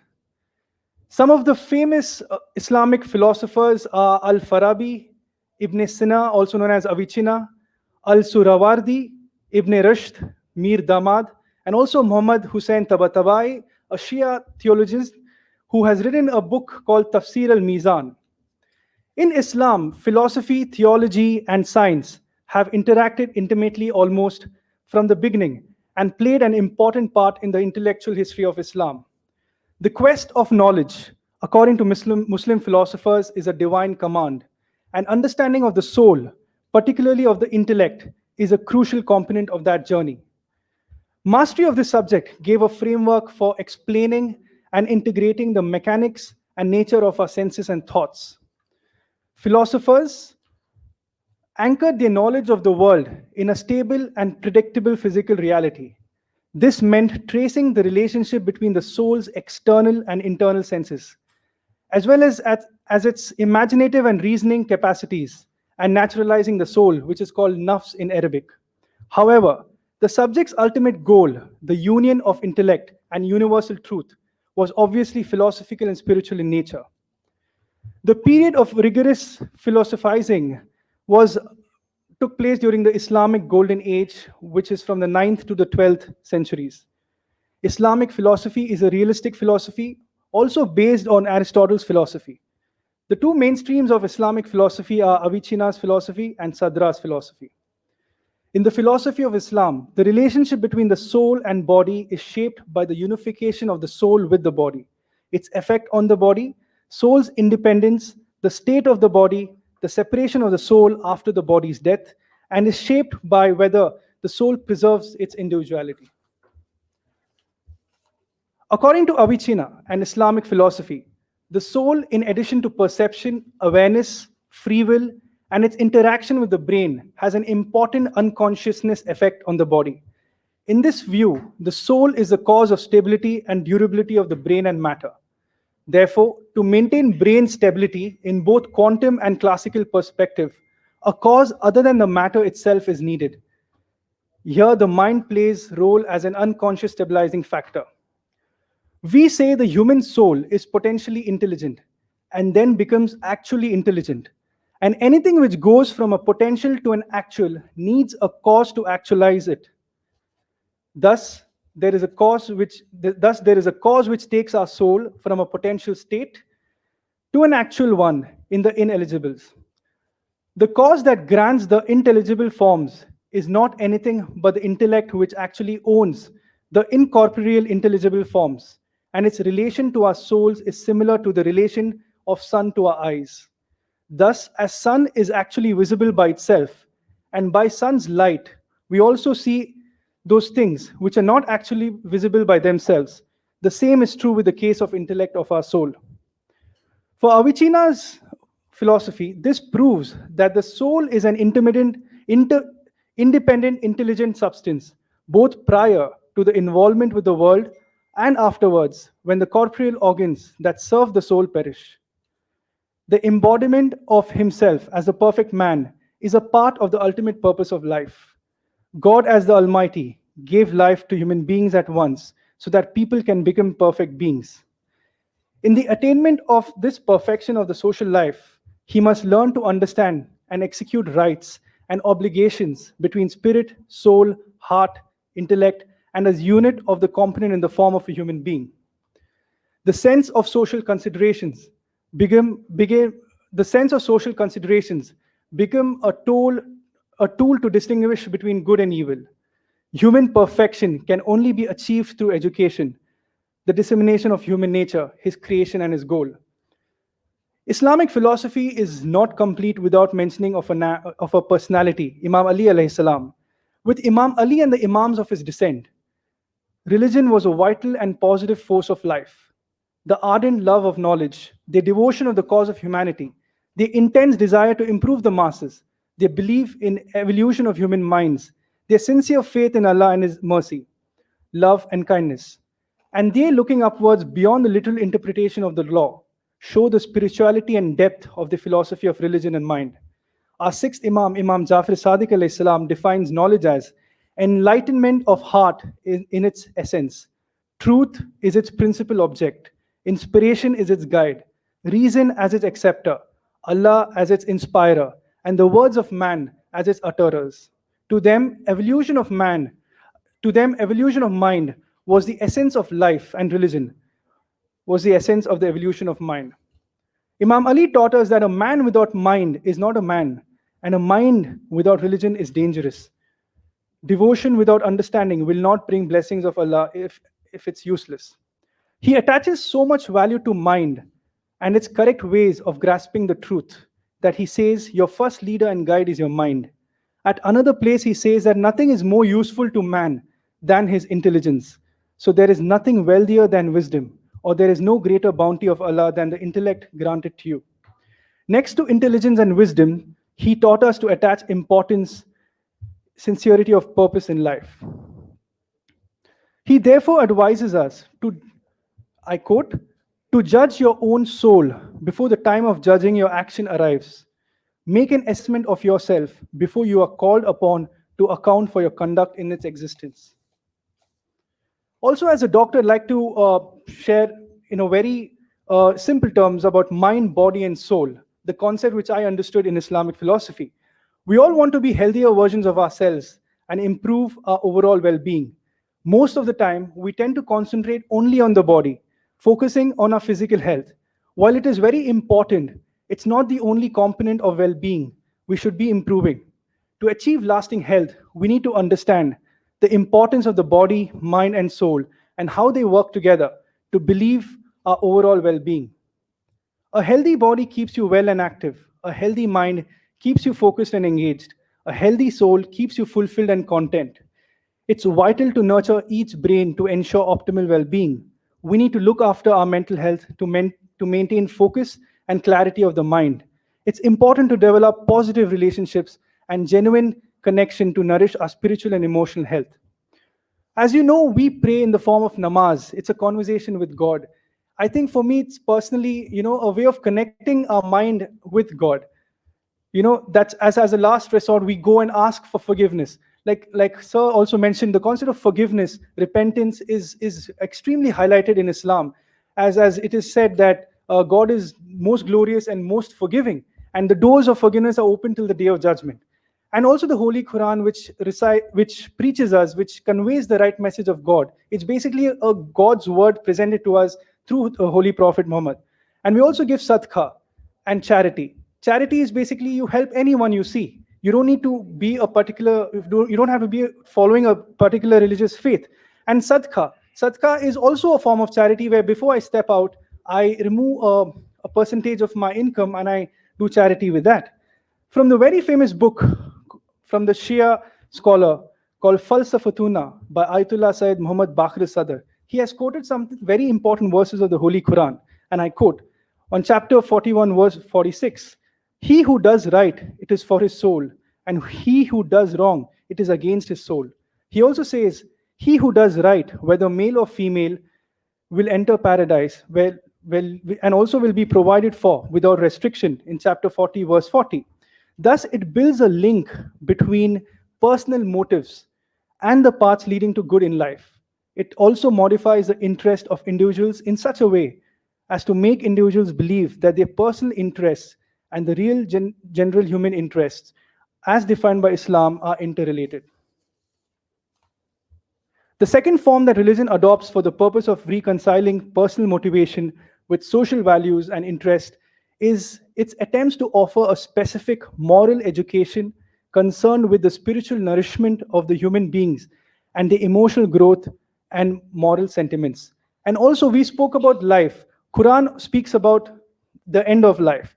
It says, every self will taste death. You will be paid your wages in full on the day of rising. Anyone who is distanced from the fire and admitted to the garden has triumphed. The life of this world is only the enjoyment of delusion. Chapter 3, verse 135. Here Allah reminds us that we all collectively as a human race have a shared destiny with death. None can escape it. What remains for us to do then is to ensure we are truly living lives worthy of worshipping and loving Almighty Allah. We mustn't fall into the trap of believing this temporary world as it's worth risking our relationship with Allah. So I believe in this, when I got this invitation, I questioned myself, am I actually practicing the philosophy in its right terms? So I'm just sharing my experience, my journey in the last few years. Sir mentioned that I'm an international health campaigner, and there's a reason behind that. There was a time when I was in my final year of medicine where I think I found a roadblock. I suddenly developed a fear of exams, like performance anxiety. It's never happened to me ever in my life. And I used to go to the exam hall and I used to get nervous and I used to come back. And my parents were very worried. Why are you doing this? You go sit. If you don't perform well, what will happen worse? You'll just fail and come. So I discovered a third option other than passing, failing. That was bunking my exam. This happened to me for a year. And I questioned a lot. I read a lot about it. Why is this happening to me? The big question, why is this happening to me? Probably I had a privileged background back in Bangalore. And around the same time, I happened to visit Iraq. And Iraq is embroiled with so many problems, terrorist activities. The world thinks it's a sectarian war, but actually it's a war between humans and non-humans. When I visited this orphanage, I had $50 in my pocket. I thought, I'll probably buy a leather jacket my last day in Iraq. Then I realized, last day in Iraq, let me do something purposeful. So I'm talking about finding a purpose in life. So I just saw an old man sitting on the ground and he was selling toffees. I bought toffees worth $50, 2-3 boxes, and I went to an orphanage. I spent 2-3 hours where I didn't know Arabic, the children didn't know English. It was a language of love, sign languages and everything like that. So as I was leaving, I was really depressed that again, I'm going to go back to Bangalore. I'm going to be depressed. Same old issues, same old challenges to face. And that's when I came across 2 little girls who were crying in pain. And when I asked them why they're crying, when I asked the principal, they said they have a hole in the heart. And that time I was still a medical student. And the principal looked into my eyes, and for them, after God, it's doctors, because all the doctors have fled the country. And when the principal said, please help them, I felt so embarrassed because at this stage, I'm myself facing challenges where I need to cross this hurdle to become a doctor. And he looks into my eyes and he says, help them. That's when I asked myself, should I wait for 10 years where I actually have a good bank balance and then I do charity? Or how do I make an impact today? With this question, as I was leaving to the airport, I just, the right timing is so important, right?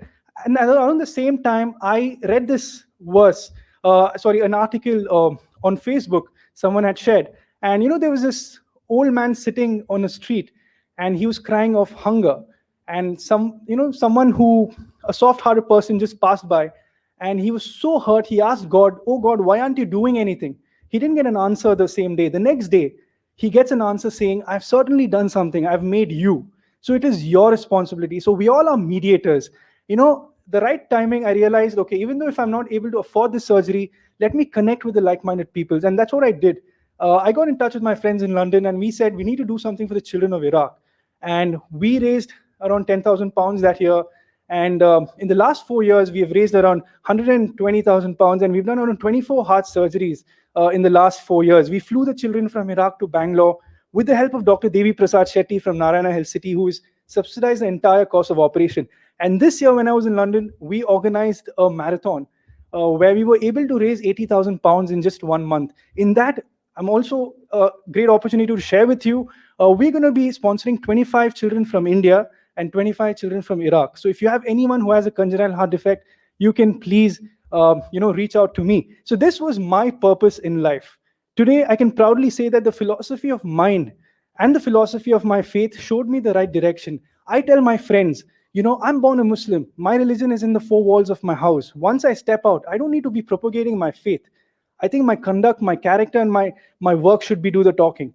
Correct? So let us unite on the commonalities. We are here debating who's right, who's wrong, if in the global perspective. Also happy to let you know, in this whole process, I've formed this movement called Uniting Hearts. It's for the youth. Let us unite on the common principles of love, compassion, and brotherhood. I'm sure every religious faith, I don't need to name it, everything is the same. It's just propagated in a different way. And I think if we really understood our philosophy of religions in the right sense, there wouldn't be bloodshed. Hopefully, let's not lose hope, because hope can change the world. It's not just a word. Yeah, with this, I think I just shared my heart out. And thank you so much for this wonderful opportunity, Lamaji. Yeah. Thanks, Dr. Zakaria Abbas. If there is any question or comment.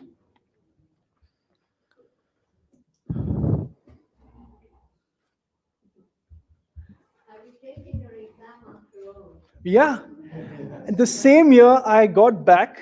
So this was February, I visited Iraq and my exams were in June. And I of course, cleared with flying colors. And I finished my internship. I did my fellowship in critical care medicine. I'm an intensivist. Then I realized, what am I good at? I think public health is the key today. I think we all need to sort out our healthcare first. There are enough doctors now, but I just realized public health is my area of interest. And I'm doing my master's in public health at London School of Tropical Medicine currently. Yeah. Thank you. Thank you, Dr. Zakaria. You made a very good presentation. Thank you, and sir. The beauty of presentation is that you emphasize the simplicity Thank of you, the sir. philosophy. Thank you so much, sir. Thank you. Dr. Zakaria, Yes, sir. I'm Professor Mohan, Yes, sir. and my colleague is Dr. A.K. Merchant. Yes, sir. We run an all-faith forum. It is done twice a week, Yes, sir. and it is nucleus is this is Jamia Millia Islamia. Very good, sir. I'm so much impressed by your approach, particularly the word which you used, that we are mediators to God for doing good things, better things for the welfare of human beings. Thank So you, what sir. I won't ask any question, Yes, sir. but I offer you Yes, sir. an opportunity to address our forum, Sure, sir. next forum, and I will be writing to you, and you can do it from Bangalore. So it would be an honor, sir. Like you said, we have the word Zaria in Urdu. Zaria is a mediation. And see, I feel everything is an opportunity. You know, I would just say no to this invitation, but there is something. I think we all need to connect our minds because you are our leaders. We are just, I mean, my knowledge is very minimum, but, you know, seeing such elderly, experienced scholars speaking about this concept of philosophical engagement, I think it's a great, great experience and opportunity. Thank you, sir. I would love to connect with you. Thank you.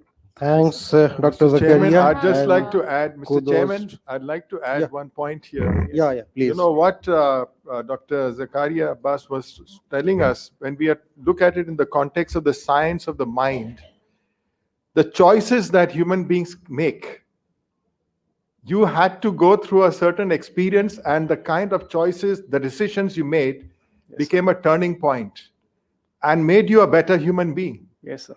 So the mind, you know, is our rational faculty. Maybe my limited understanding is that.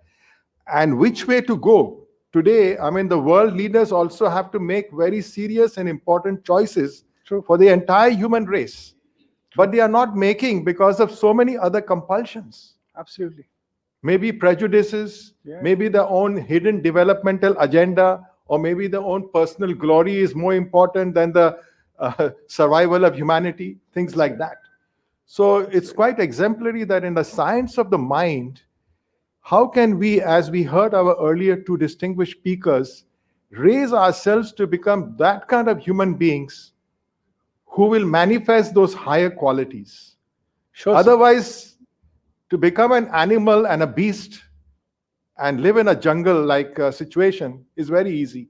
But to be truly a human is very difficult. I think the and only tough. solution is fighting hate with love. I belong to the Shia minority community of Insaniyat ki baat hai. Islam.